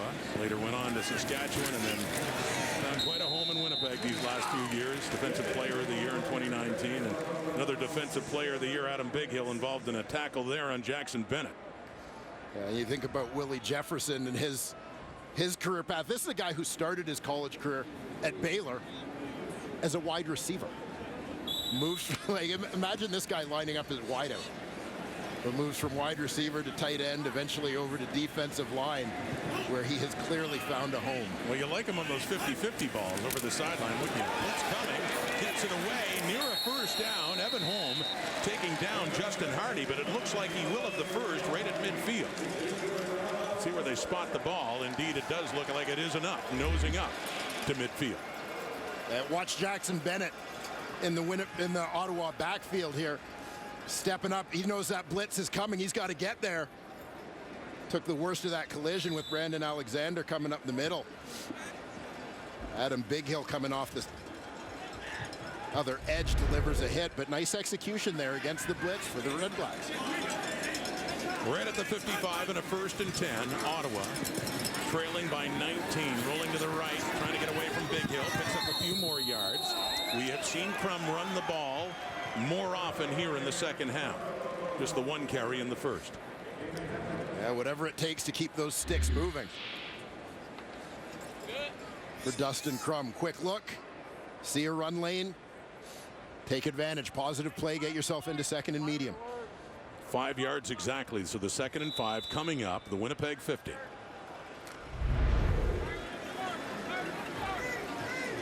We've said this before, but the RedBlacks offense, it's nice to have Lewis Ward. Field goals can be nice, but they got to find the end zone.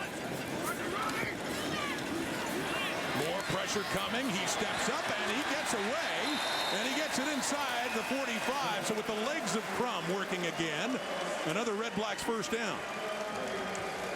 A nice escape here for the young QB. You'll see this pocket close down around him, and Winnipeg defensive coordinator Richie Hall loading it up as we see Adam Bighill up around the line of scrimmage an awful lot.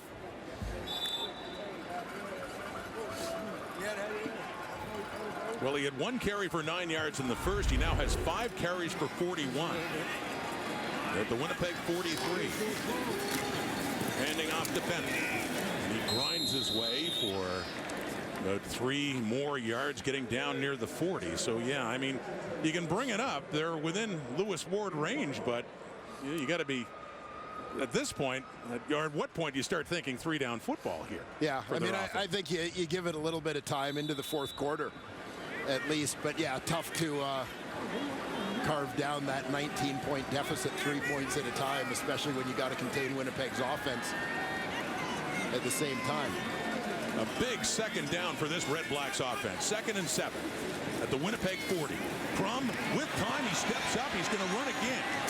And he gets close to, see where the spot is, another Red Blacks first down in the legs of Dustin Crum. They put it down actually a little bit shy at the 34. Had to get to the 33, but 3rd down coming up, and got some big players coming on now, and short yardage quarterback Terrell Pigram. And at this point, after a few runs in a row, Dustin Crum might be just as happy that they marked him short and get the short yardage team out there just so he can catch his breath on the sidelines for a play. 3rd down and less than a yard. Late 3rd quarter. Pigram, the ex-Blue Bomber. They're in training camp and let go just recently when Dakota Prukop became available. And Pigram should have it, as Crum will head back out on the field as this Ottawa drive will continue. Offside on Winnipeg on the defensive line. 5-yard penalty, first down. So take the 5 instead, and the first down a little bit closer for the Red Blacks. Down inside the 30, put it down at the 29. As you see the Bomber D line starting to creep a little bit early there. Red Blacks generating a little momentum here as the 3rd quarter winds down. Longest drive for the Red Blacks in this one. This is the 10th play. Inside the Winnipeg 30. Crum completes it. Cutting back. Neat Bahar. First down inside the 15. Red Blacks definitely have something on the go now. And as we talked about, they need to get into the end zone to get back into this game. Yeah, Bahar lines up out wide on this one. He's going to work towards the middle of the field. He's got Jalen Ackland clearing things out a little bit inside. Nice job to make the first 2 miss and get north-south. First trip to the red zone for the Ottawa RedBlacks. Trailing 25-6 from the Winnipeg 13. Late 3rd quarter. Might be the final play. Not quite. Taken down with 6 seconds to go by Adam Bighill.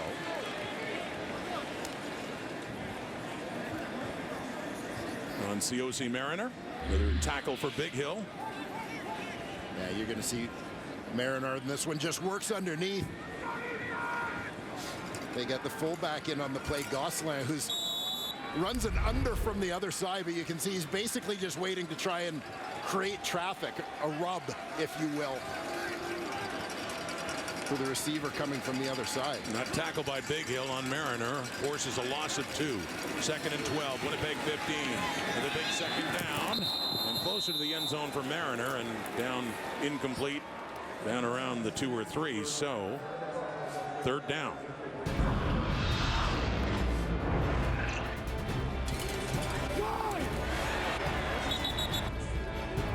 Ottawa getting closer at the end of 3, but still a long way to go. Through 3 quarters here at TD Place, and Winnipeg still very much in charge, leading it 25-6. Seen a little bit of life out of that red-black offense, but only enough to get into field goal range now, Dwayne. Yeah, and obviously disappointing that they may be settling for that, but again, you've got to take small victories, look for positives, look at the way that they've responded to a little bit of adversity in the second half of this football game, and try and build on it. Listen, I know ultimately in the game of professional football, it's all about wins and losses, but we're still early in the season, kind of wrapping up the first third of the season here, that Ottawa is going to have a long way to go where they're trying to figure out this quarterback situation. I think Dustin Crum has done some some positive things. Certainly has in the second half, especially the running complementing as well. As Lewis Ward does come out, they want to make sure they get some points to show for it, but still not able to get into the end zone. Ward is 3 for 3. Make it a 25-9 game for Winnipeg. As you talked about Dustin Crum, the 4th starting QB in 5 games the Red Blacks have used, and needing that time to cut his teeth, and he has looked better in the second half after a really tough first. Yeah, and it's within the realm of Dustin Crum's Canadian Football League career.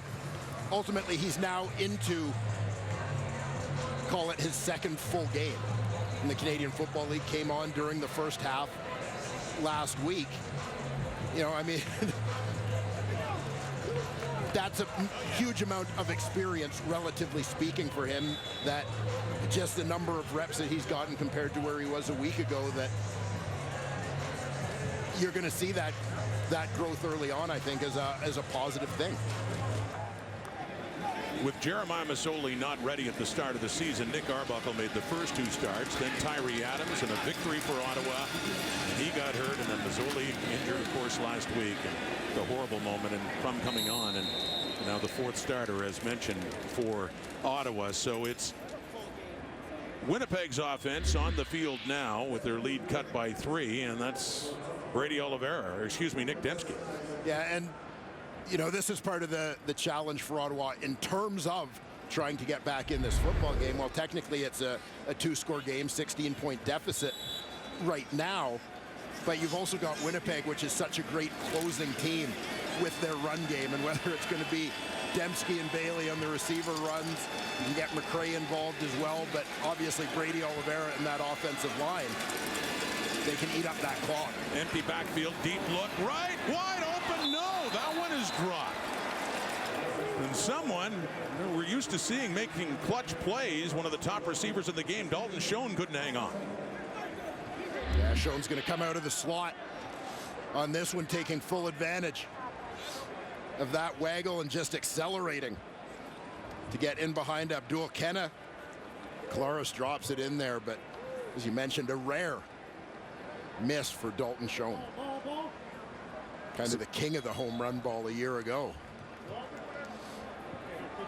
And so a break for the Red Blacks as they'll get it back early in this 4th quarter. Jamison Sheehan on to punt it away for Winnipeg. So I guess that kind of makes them even on the missed meatballs. On the Scarver one in the first half. Yeah.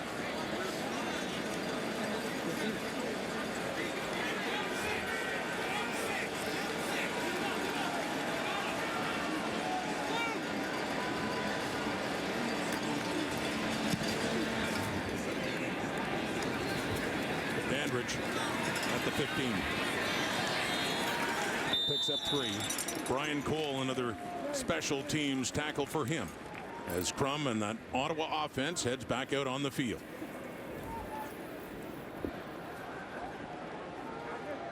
As hard as it is to contain Winnipeg's offense, equally difficult face a Winnipeg D whose leaders Jefferson and Big Hill have come exactly as advertised today. It's made it that much tougher for the first CFL start for Dustin Crum. The heat they put on, a couple of sacks mentioned by Big Hill and Jefferson, Jeffcoat. Tough defense to face in your first CFL start. Pulls it back, completes the pass to Hardy across the 30 and more. Justin Hardy, he cuts outside. Cross midfield to Mario Houston. Finally takes him down near the Winnipeg 35, and that is a big play the Red Blacks desperately need. Yeah, it sure was. Justin Hardy turning a short one into an explosion play. Hardy coming out of the slot. In this instance, it's quick turnout, and I love his work after the catch on this one. Couple of great moves to take it into Bomber territory. Gain of 53 yards, 1st and 10 from the 38. That's complete. Jalen Acklin, their top receiver last year, just his 2nd catch. Acklin had a very quiet 2023. Yeah, Acklin Had a season high 4 catches last week against Hamilton. Obviously, the hope for Ottawa is that that's a sign of him starting to get going. But yeah, through Ottawa's first few games, very quiet for a guy who's been a perennial 1,000-yard guy. 2 catches for 9 yards in this one. Throwing again from. Completing it to Ackland again. They're just shy of the 30 on that 2nd and 5. So still a few yards away from a first down. 3rd and 2, and in Lewis Ward's range again.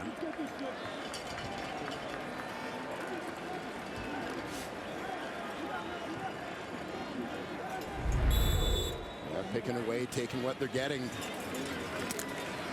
Going here on 3rd. Ward stays in the sidelines. 4th quarter. 11:07 and counting. And a big 3rd down here for Ottawa. Crom, the heat is coming. He gets rid of it. And Ackland has it. And he has a first down Ottawa inside the Winnipeg 20. Blitz coming. Crum got rid of it quickly. Yeah, good job by Crum to know it's coming and that the ball's got to be out quickly. But also there you saw Devontae Williams stepping up to meet the blitzing free safety, Brandon Alexander. Give his quarterback enough time to deliver the rock. 2nd straight impressive drive for this Ottawa RedBlacks offense. The last one ended in a field goal. Needing the end zone again. And that one coming in, it's Bahar. He's inside the 15. And he has about 5 more yards for Ottawa. 2nd down coming up. Again, the RedBlacks generating momentum, getting a drive going. Now it's about finishing, what they weren't able to do last time they got this deep.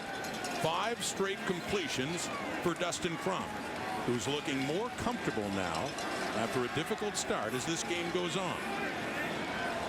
On the Winnipeg 14. Movement, Willie Jefferson. Flag coming out later. That one intended for Jalen Ackland.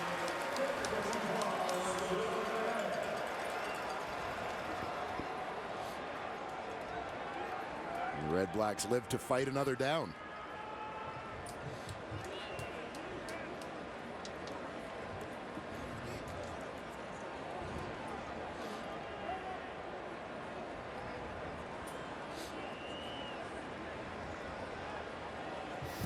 Two penalties on the play. Offside, Winnipeg, number 5. That penalty's declined. We have defensive pass interference, Winnipeg, number 31. Be half the distance to goal. First down, Ottawa. Evan Holm called on the PI. And you're going to see Ackland here working out of the slot against number 31, Evan Holm. Holm just hanging on a little bit after the initial collision. Slowing Ackland down as he tries to make the break. Credit to Ackland for initiating contact on that one, essentially drawing the penalty. This is game 5 for the RedBlacks. They've scored only 4 touchdowns this season, 1 on a punt return. Trying to find the end zone here as Crum gets away for a moment and chucks it into the end zone. Nobody home as it heads out of bounds. They love the decision by the young quarterback. He got his eyes out there, knew he was going down. He's just getting rid of that ball to save the field position. Initially, you see Nate Bahar on the right side was open, but Crum's not going to have a chance to get there. He's got Willie Jefferson in his face instantly. Adam Bighill nipping at his heels. Good awareness here in his first CFL start to recognize the situation. And his first incompletion of this drive now 5 for 6, 77 yards. More yards passing than he has had throughout the rest of the game. Trying again. Oh, nearly completes it, but no, around the 5 intended for Keaton Brugling falls incomplete, and we now have a 3rd and goal coming up for Ottawa. Yeah, Brugling, the Carleton product, working across the formation here. Yeah, unable to get the squeeze there. And the offense stays on the field. Touchdown or bust coming up here for the RedBlacks. Only 1 touchdown pass this season. That was Marco Dubois. And a long run after the catch. few weeks ago. Crum looking for his first. Into the end zone, no. For Ackland, and it falls shy. And the Red Blacks got close, but they will turn it over on downs. Another turnover going Winnipeg's way. Not for a lack of a good effort by Crum and the Red Blacks offense, but they will have nothing to show for it here. Winnipeg football still up 19.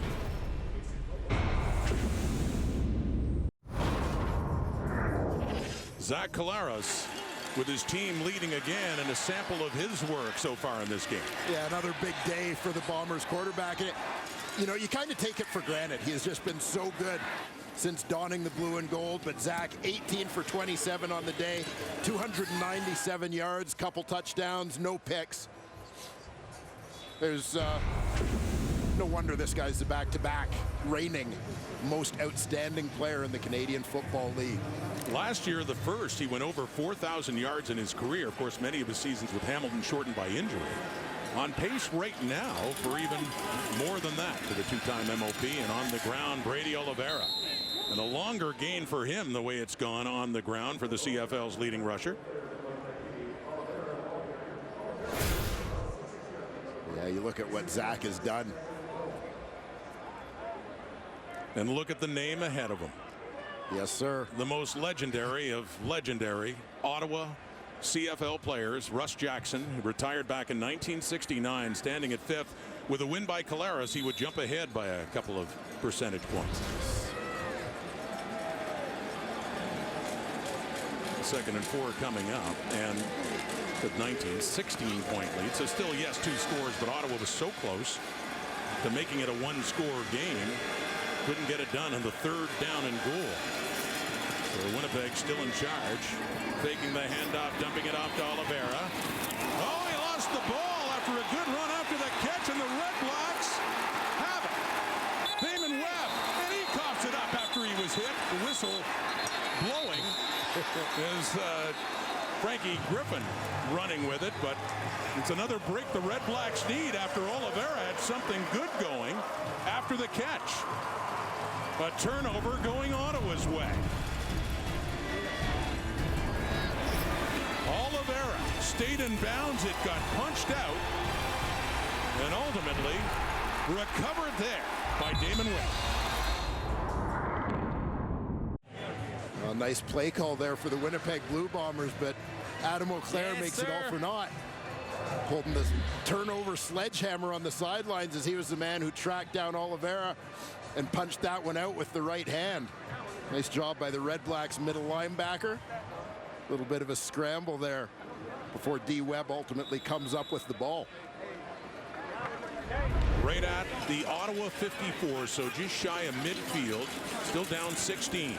Crum back to work, and sharper in the second half. That one completed to Nate Bahar.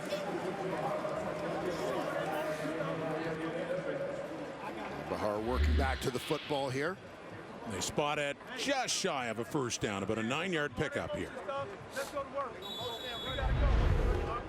Working tempo on the second and short now. Still at a shotgun is Crum. From the Winnipeg 47 on the ground. Devontae Williams first down and closer to the 40.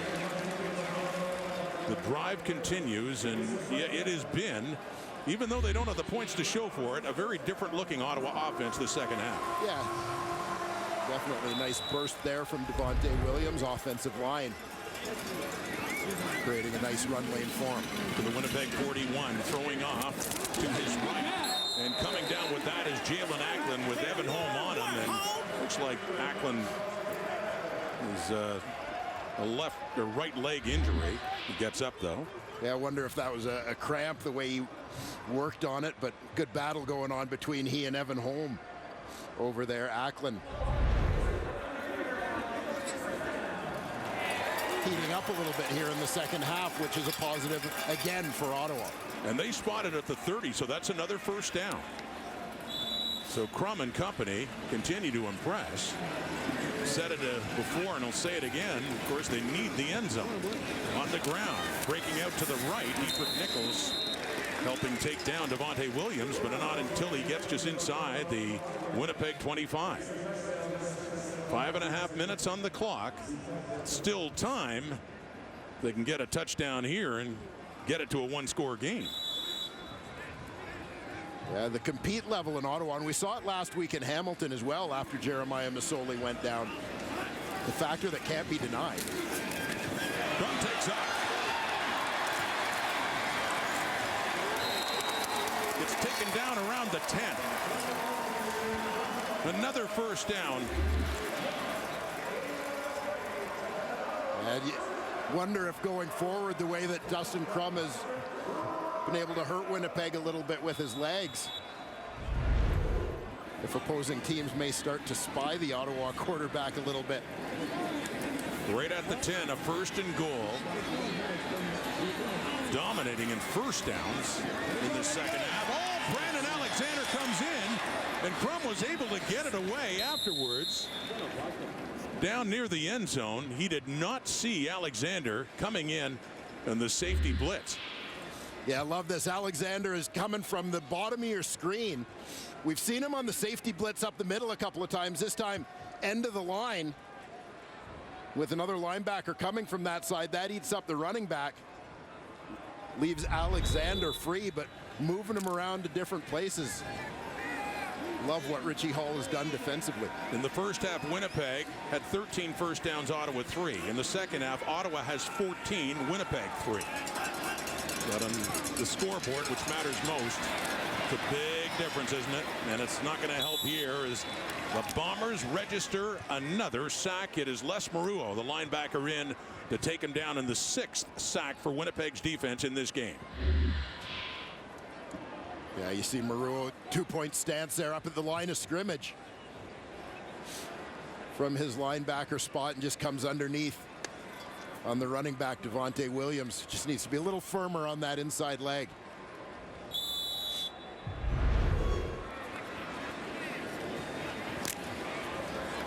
Third down. It is third and goal, but it's a long way away now, back at the 17. Another end zone or bust situation for Ottawa. Crum, end zone look, nearly intercepted.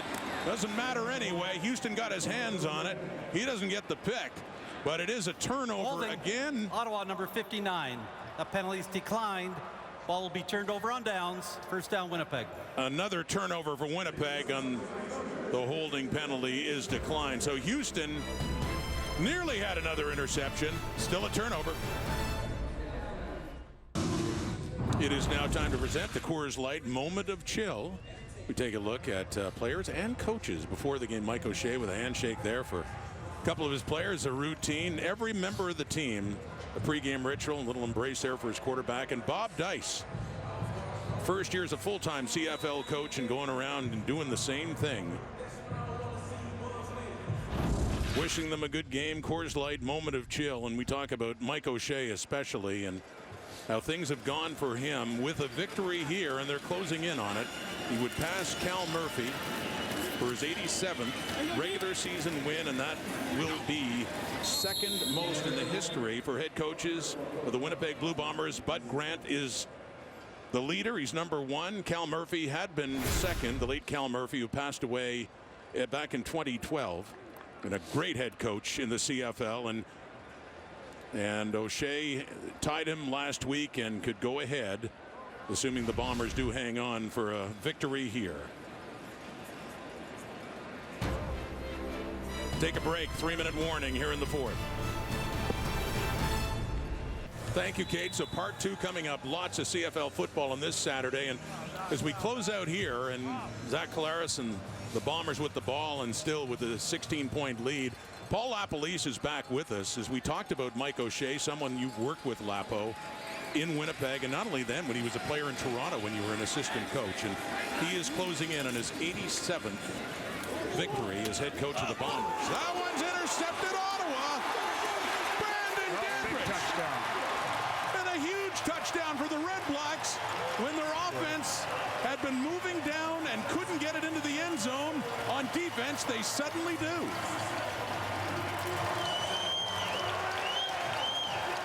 just a mislocated throw you're going to see here, right? Basically what happens is early in the game, the interception was with bad located ball. This is just a little bit outside. DB's on an outside position, recognize it, runs it in the end zone. Great score to get this crowd going again, guys. Excellent job. That's what your defense got to do. They got to do their part, go out every play and not worry about what happened before, not worry about the offense. Play the best defense you can play. An outstanding job right there by Dandridge.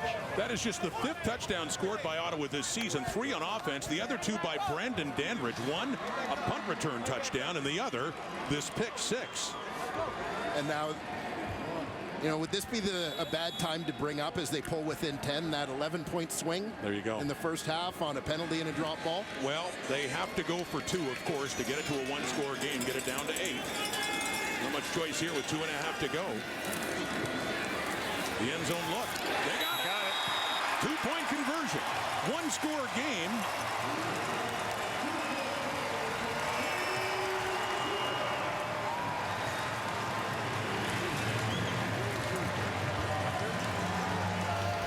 Let us know what you saw, Lapo.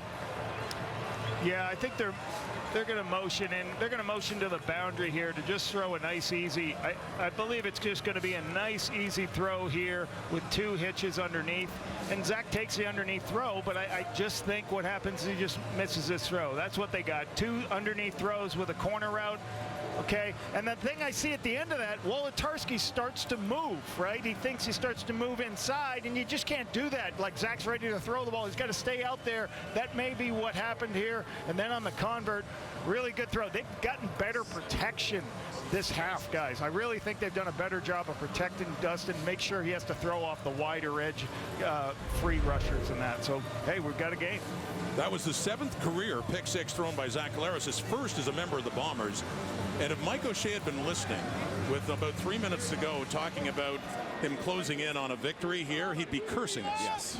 So no more of that. No more Osh talk. No more Osh talk, and he would appreciate that, as this is a 1-score game. And yeah, Ottawa, and think of how well they've looked offensively in the second half and didn't get the touchdowns to show for it when they got into the red zone and went for it on 3rd down and goal and just couldn't get those points. It's just 8 points separating O'Shea's Bombers and Ottawa, now with 17 on that interception return for a touchdown by Brandon Dandridge. So, Lapo, this is a great time. I want to pick your brain a little bit from a coaching perspective. Some of the things you're thinking is, Ottawa, are you thinking onside kick here? And some of the clock management things you start to think about at this stage in the game. Yeah, you're going to kick, you've got plenty of time. You're going to kick this deep. Try to play defense like you played all game, and then just get an opportunity, get one more opportunity to get the ball. Leone with the kickoff. Greg McRae up across the 35, and now with 2:29, still plenty of time. That defense for Ottawa has been very strong. And let's don't forget, like, on 2nd and short, Winnipeg was on offense. They hit Brady Olvera in the flat. It's a huge run upfield. Eau Claire has a huge effort play, chases it down, then he creates a fumble. That would have put them close to field goal range. So the defense is really just not worrying about what's happening. They're worried about what they need to do each rep, and that's what you have to do to be successful. And this is what we heard Bob Dice talk about at halftime, yeah, right? Exactly a what whole team effort to get back into it. Don't worry about anybody else. Worry about yourself. At the Winnipeg 36, 1st and 10 Bombers. Offense quickly back on after the pick 6. Taking the handoff, completing it. And that's Dalton Schoen who gets it across the 50, closer to midfield. A flag is down. It's the same play they've hit. That's the 3rd time they've hit this. And it's a zone play where the quarterback pulls it off the edge. He knows he's going to get somebody coming at him as he sees that, but he knows he's got a wide open throw. And it's coming back.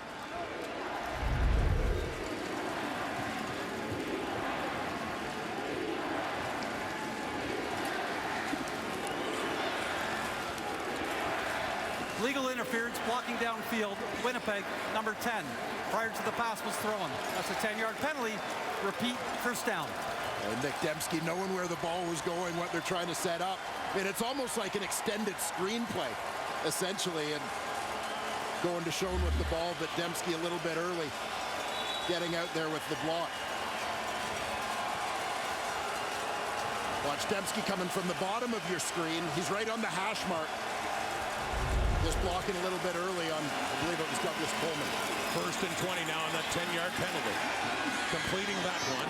Shorter pass up around the 30 to the 31, Rasheed Bailey. So a gain of 5. It'll be 2nd and 15 coming up. Ottawa defense has them right where they want them with a little bit of help from that penalty, but 2nd and extra long here. Great opportunity to get the ball back. We'll see what Baron Miles can dial up. Their offense has driven the ball well in this second half. They can get the ball back. 2 minutes on the clock. They'd have time. 4-man rush. Claros to the right. And it's complete, and a big first down, Winnipeg. Up near the Bomber 50. And there's a reason why a large group of these guys have won themselves a couple of Grey Cups. But Dalton Schoen, one receiver, first man closest to the sideline on this one. Push your defender deep. Ball thrown behind, he just works back to it. And that's the beauty of having a veteran quarterback. They were walling all the inside receivers. They knew, like Zach knew, it was a one-on-one on the outside, so he trusted and gets the ball outside on the perimeter. He knew immediately where to go with the football. He takes his drop and throws it. That's the beauty of having a guy who's seen this picture so many times. That was their first second down conversion of this second half. Up to the Bomber 50, 135 and counting. 8-point Winnipeg lead on the ground. Brady Oliveira grinds out about 3 more. Second down and long coming up. And you talk about that first second down. Ottawa. First second down conversion of the half for Winnipeg. Again, clutch play, right? When you need to make certain plays to win. This is a team that has shown over the years the ability to do that. And Ottawa's done a really good job of making Winnipeg one-dimensional, because Brady Oliveira does not have great numbers today. They haven't been able to get that run established, so Zach's had to do it on the, trying to get some second down conversions. That last second down was big for Ottawa's defense. This one even bigger. 1:28 on the clock. 2nd and 7. Bombers approaching midfield. Trying to keep a drive going and not give Ottawa's offense a chance. Yeah, clock critical and field position critical at this point for Ottawa's D. But they keep it on the ground to Oliveira, and like much of this game, he's just had nowhere to go in running the football. So 124, 3rd down now, and the punting team will come out for Winnipeg. Yeah, you may get people say, well, geez, why are you running the ball here when you haven't run the ball great? Ottawa's already used their timeout. Coach O'Shea wants to run the football, make sure that clock starts again. He'll run as much time down the clock as possible to leave Ottawa's offense not a lot of time to go the length of the field. There you go. The clock started again. They'll run this clock all the way down to leave them take 20 more seconds off the clock. If they would have thrown it, been incomplete, they would have stopped the clock. So Jamison Sheehan will wait. That clock ticks on 12, 11. Standing just outside his 40. 2 returners back, Scarborough and Dandridge. Sheehan gets it away, and a beautiful punt to chase them deep. Dandridge has it. Spin and gets out at around the 15. A long field with a short amount of time for Dustin Crum and the Ottawa RedBlacks, needing to get down the field and get in for a touchdown and a chance to tie. The second half of the doubleheader coming up from Mosaic Stadium in Regina. The Stampeders and Riders, 7 Eastern, 4 Pacific, coming up soon. We're not done quite yet here. And remember that game that went into overtime at McMahon 3 weeks ago? Jake Mayer into the end zone, picked off by Nick Marshall. Ended that. They're both coming off a bye, and they meet again coming up on TSN. So here we go. Dustin Crum, first CFL start. Blitz coming. Has time. Off to the left and complete. Nate Bahar stretching to get out of bounds, and he does. With Abu Durrani Soiree on the coverage. But I just want to go back to the punt for a minute because it's been interesting to watch the chess match in the punting game, particularly Winnipeg's punt team versus Ottawa's return team. Winnipeg was looking to get the ball on the ground for much of the game, forced Ottawa to go with 2 returners. They continued to try and do that, but there they boom it, force Ottawa to catch the ball deep in their own end because they can't give up a single. Not an 8-point game. Up the right, complete, finds the spot. Ackland with the ball, out of bounds, another first down for the RedBlacks. And love this catch from Jalen Ackland. One of the RedBlacks who's really picked things up here in the second half of this ball game, but he makes it look easy, but this is a tough catch. Kind of working towards a corner type angle, but ball coming over his shoulder. He knows a hit's coming in his face. Quickly again, Bahar. Mario Houston, as Bahar reached out, the ball came loose, but they whistle it dead, knees down. Trying to stretch out for as much yardage as he can. They've done a good job of playing max protection. They got 2 backs in the backfield, so Dustin has more time to throw guys, and that's helped them in this second half. That's 7 more yards, Bahar, and a 2nd and 3 coming up. This is the 43rd play by Ottawa's offense in the second half compared to 16 for Winnipeg. Complete again and out of bounds. Bahar again, midfield, 24 seconds to go. They need to get close enough for Crum to take a shot at the end zone. And it's been fun to watch Dustin Crum and the Ottawa RedBlacks these last 2 weeks. Young guy giving them a chance to win. Back-to-back, little help from his defense obviously here today. 5 straight completions again for Crum. Oops, sorry, man, my fault. 24 seconds. Has time. Over the middle, complete again. Inside the 40, it's Hardy. They hustle up to the ball, 19 seconds on the clock. Exact situation Ottawa was in a week ago. Dustin Crum with the ball in his hands in the final minute, down by 8. Can he write a different ending here? He nearly had the touchdown in that game, using his feet. With his arm now, deeper look, and caught by Bahar. Did he keep his feet in? Yes. A catch for the Ottawa RedBlacks. They are getting close again. Ottawa's making this interesting with time running out. Yeah, Bahar right along the sidelines, top of your screen. Drives the defender deep, comes back to it. Well-placed throw by Dustin Crum in a critical moment of this ball game. Here we go. Earlier this quarter, they got goal to go twice, went for it on 3rd down, and came up with nothing. If they can get in now, they'd have a chance to tie this game, force overtime. It's at the 12. And a 1st and 10. 7 seconds. Willie Jefferson chasing it. Crum takes off. Cuts inside. Touchdown! Touchdown, Ottawa! This time, Crum gets into the end zone.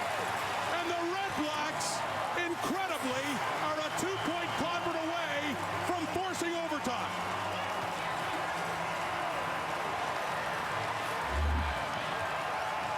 No quit in these Ottawa RedBlacks. They showed it last week, stopped just short of the goal line on the final play. This time, Dustin Crum will not be denied. Lapa, what are you thinking for a 2-point play? Where are you looking? I try to use his legs somehow, right? Whether it's a zone read or let him run a quarterback draw. Something that gives him more options than just throwing it to the back of the end zone. As Dwayne talked about last week in the final play, he couldn't quite get there. This time he does. The RedBlacks have a chance. It comes down to this. 2-point conversion. Quickly looking in, they get it. We got a tie game. We've got overtime. The Nate Bahar drive, boy. He made all them catches.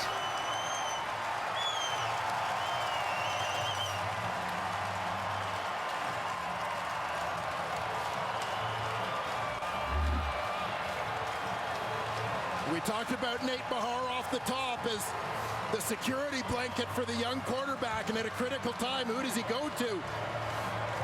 Yeah. Nate Bahar, high percentage, easy throw, tucks it in there.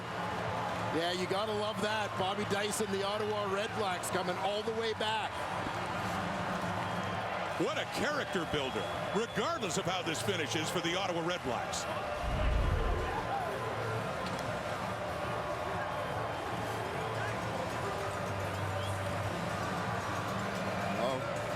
OT is so unique because you're not playing full football with the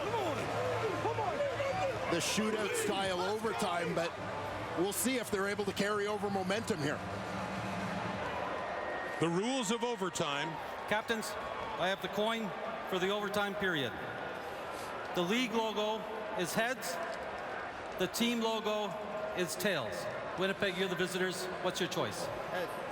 Heads is the call. It's a tail. Ottawa, you have the choice of offense, defense, or selecting an end.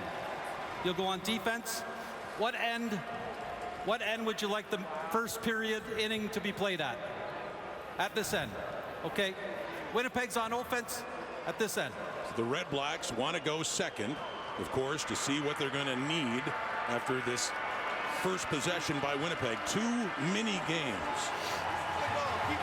It's tied after the first mini game after 1 possession each. Then they go to a second one. It was a 7-play, 94-yard drive deep in their own zone. Crum leading the way down in under a minute to tie the game.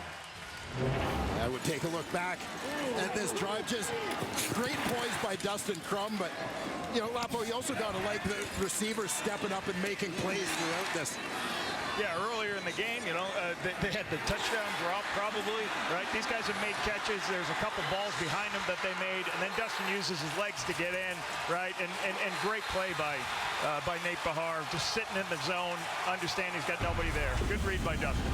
And a quick question for you.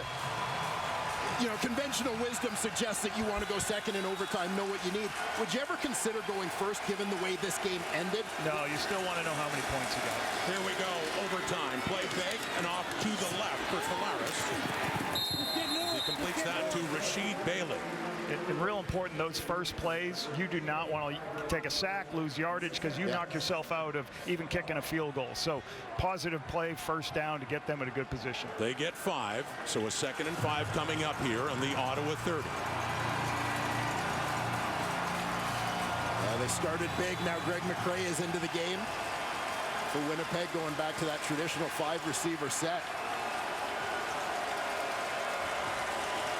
What a finish here in the nation's capital. My goodness. 2nd and 5. First overtime. Tavares under pressure. You said don't take the sack. They just took the sack. Yeah, now you're going to push that to a really long field goal, right? The defense did exactly what they need to do. Force the longest field goal possible, right? And Zach slow getting up. Michael Wakefield's the one that got in. Another big defensive play for Ottawa. Yeah, Wakefield coming from a stand-up, quick swim inside. It looked like Patty Neufeld thought he was going to have to fan out to the right there. He kind of let Wakefield go. So clearly some miscommunication on that Winnipeg offensive line in a critical moment. Michael Wakefield makes them pay.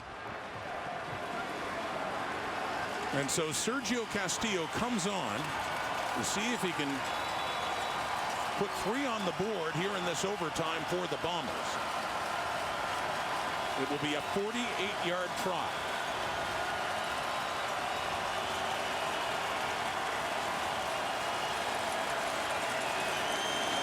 Down and perfect. Right through for Castillo. Another clutch kick for him. So the Red Blacks get a possession in this first mini game, and they'll need at least a field goal.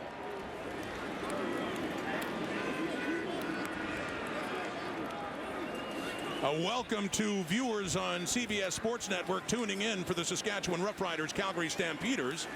Here in Ottawa, we're not done yet.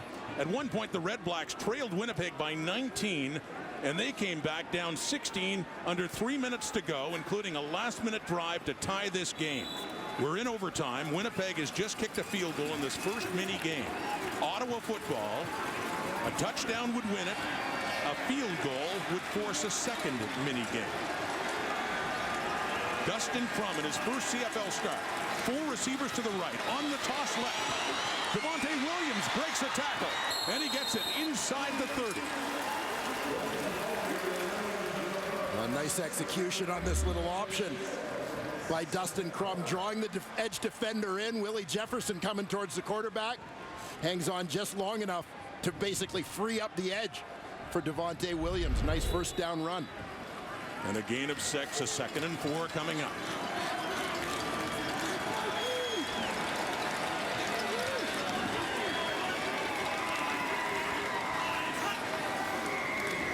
Crum steps up, runs again. Big run, Dustin Crum to give the Ottawa RedBlacks the victory.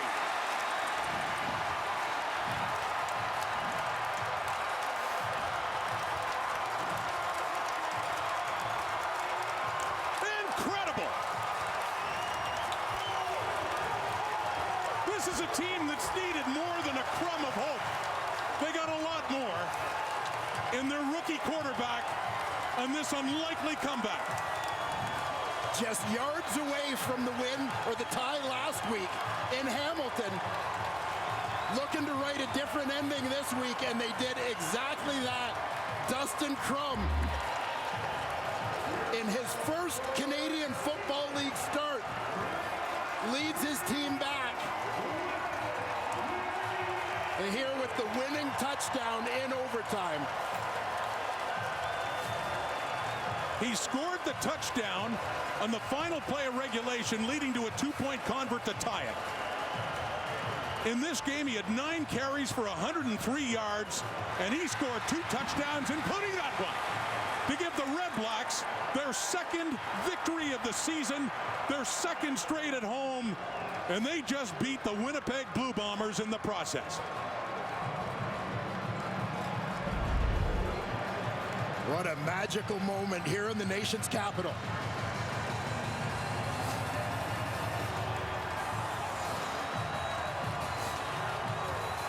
Disbelief at TD Place.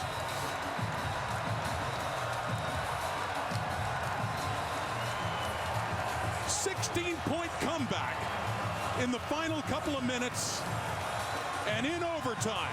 The first mini game, Dustin Crum takes it in for Bob Dice and the RedBlacks. Let's go back to Kate in the studio. Yes. My goodness, Rod Smith. We're going to try to compose ourselves here in the studio. Now, coming up, it is the Stampeders taking on the Rough Riders. We will get you their kickoff set for just under 10 minutes time. But let's go back to this one, and I wish we could replay that shot of Bob Dice when they won, when Crum runs it in, and he's just flying through the fields. And great on the fan base, too. They shot to the fans. I mean, that was so unbelievable. Let's talk Dustin Crum for a moment, though. Wow. I mean, the end of the game, he gets the touchdown, and then he runs it in to win it. This second half was a magical performance, Chaz. It was. I mean, look, the emotion of this, we all were up here just in awe when at the end there. But when he started getting the ball out quickly and the confidence around that group, you could feel it. And then taking shots down the field. One thing I loved about what he was doing is he was sitting there in the first half we talked about, maybe sitting there a little bit too long. But the second half, he sat in there and he started to get some balls downfield and finding, getting some time for his old line and finding receivers. This kid. And the runs, this kid's got something. He was. We were saying that he's a competitor, no doubt about it. Right, without a doubt. And Ottawa won the Grey Cup in 2016. I think this is the biggest win in their franchise history since that game. This was amazing. Dustin Crum, great job. My former teammate, Kahari Jones, called a great game. Congratulations to Bobby Dice. This was such a load off them, the monkey off their back, because there was so much pressure on them. You're on your 4th quarterback. We're just fired up. This was a big win for this organization. Yes. No question. What have we been talking about the Ottawa RedBlacks need from the quarterback position? Hope. Right? And that first half, a couple plays didn't go their way. Had a drop ball to Scarver, could have been a touchdown. Had a penalty late, and it gave Winnipeg an opportunity. Well, those bounces started happening for them in the second half. They got a Dandridge pick. Oliveira just fumbles the football. They recover. Momentum started going. And then Crum playing fast and free. The kid doesn't know any different. This is his first start. He's just playing fast and free, seeing it and playing to the game. He's not trying to make perfect reads. It's not there. He pulls it down, makes it happen. He rushed for 91 yards last week and led the CFL in rushing. I'm sure he's probably close to doing that again. He went over 100. He went over 100. He went over 100. All right, what an afternoon in the nation's capital. Here is Matthew Shinetti standing by with Dustin Crum. Dustin, you worked some magic at Kent State. You were on the bench in your college days, and then they called you in, and You had success in college. Yes, sir. You've won now in your second game, essentially.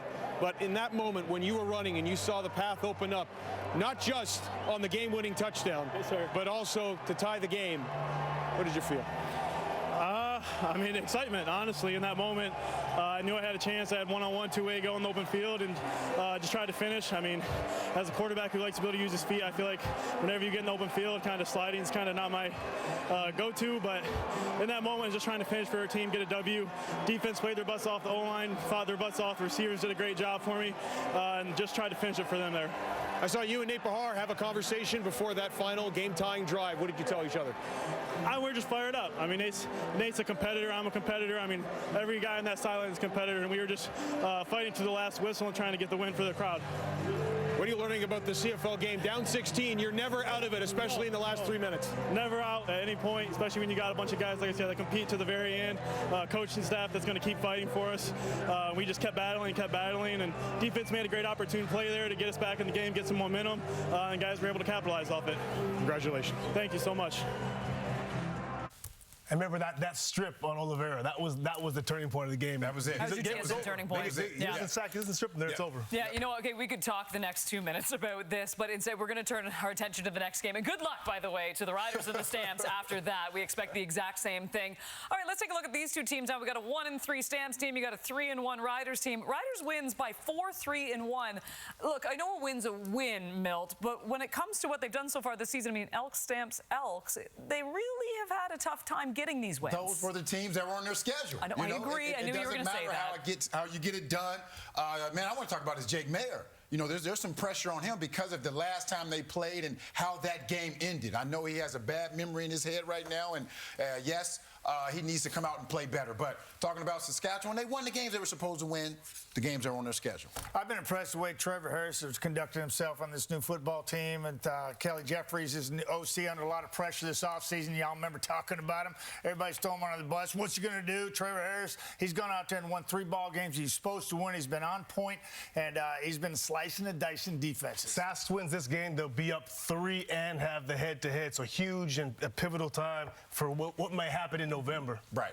And there was an air quality statement issued for the city of Regina, but it looks like it is okay to play, so certainly thankful for the fans and the players for this one because we cannot wait. Coming up after the break, we will get you to Mosaic Stadium. It is the Stampeders and the Riders, the second half of our doubleheader.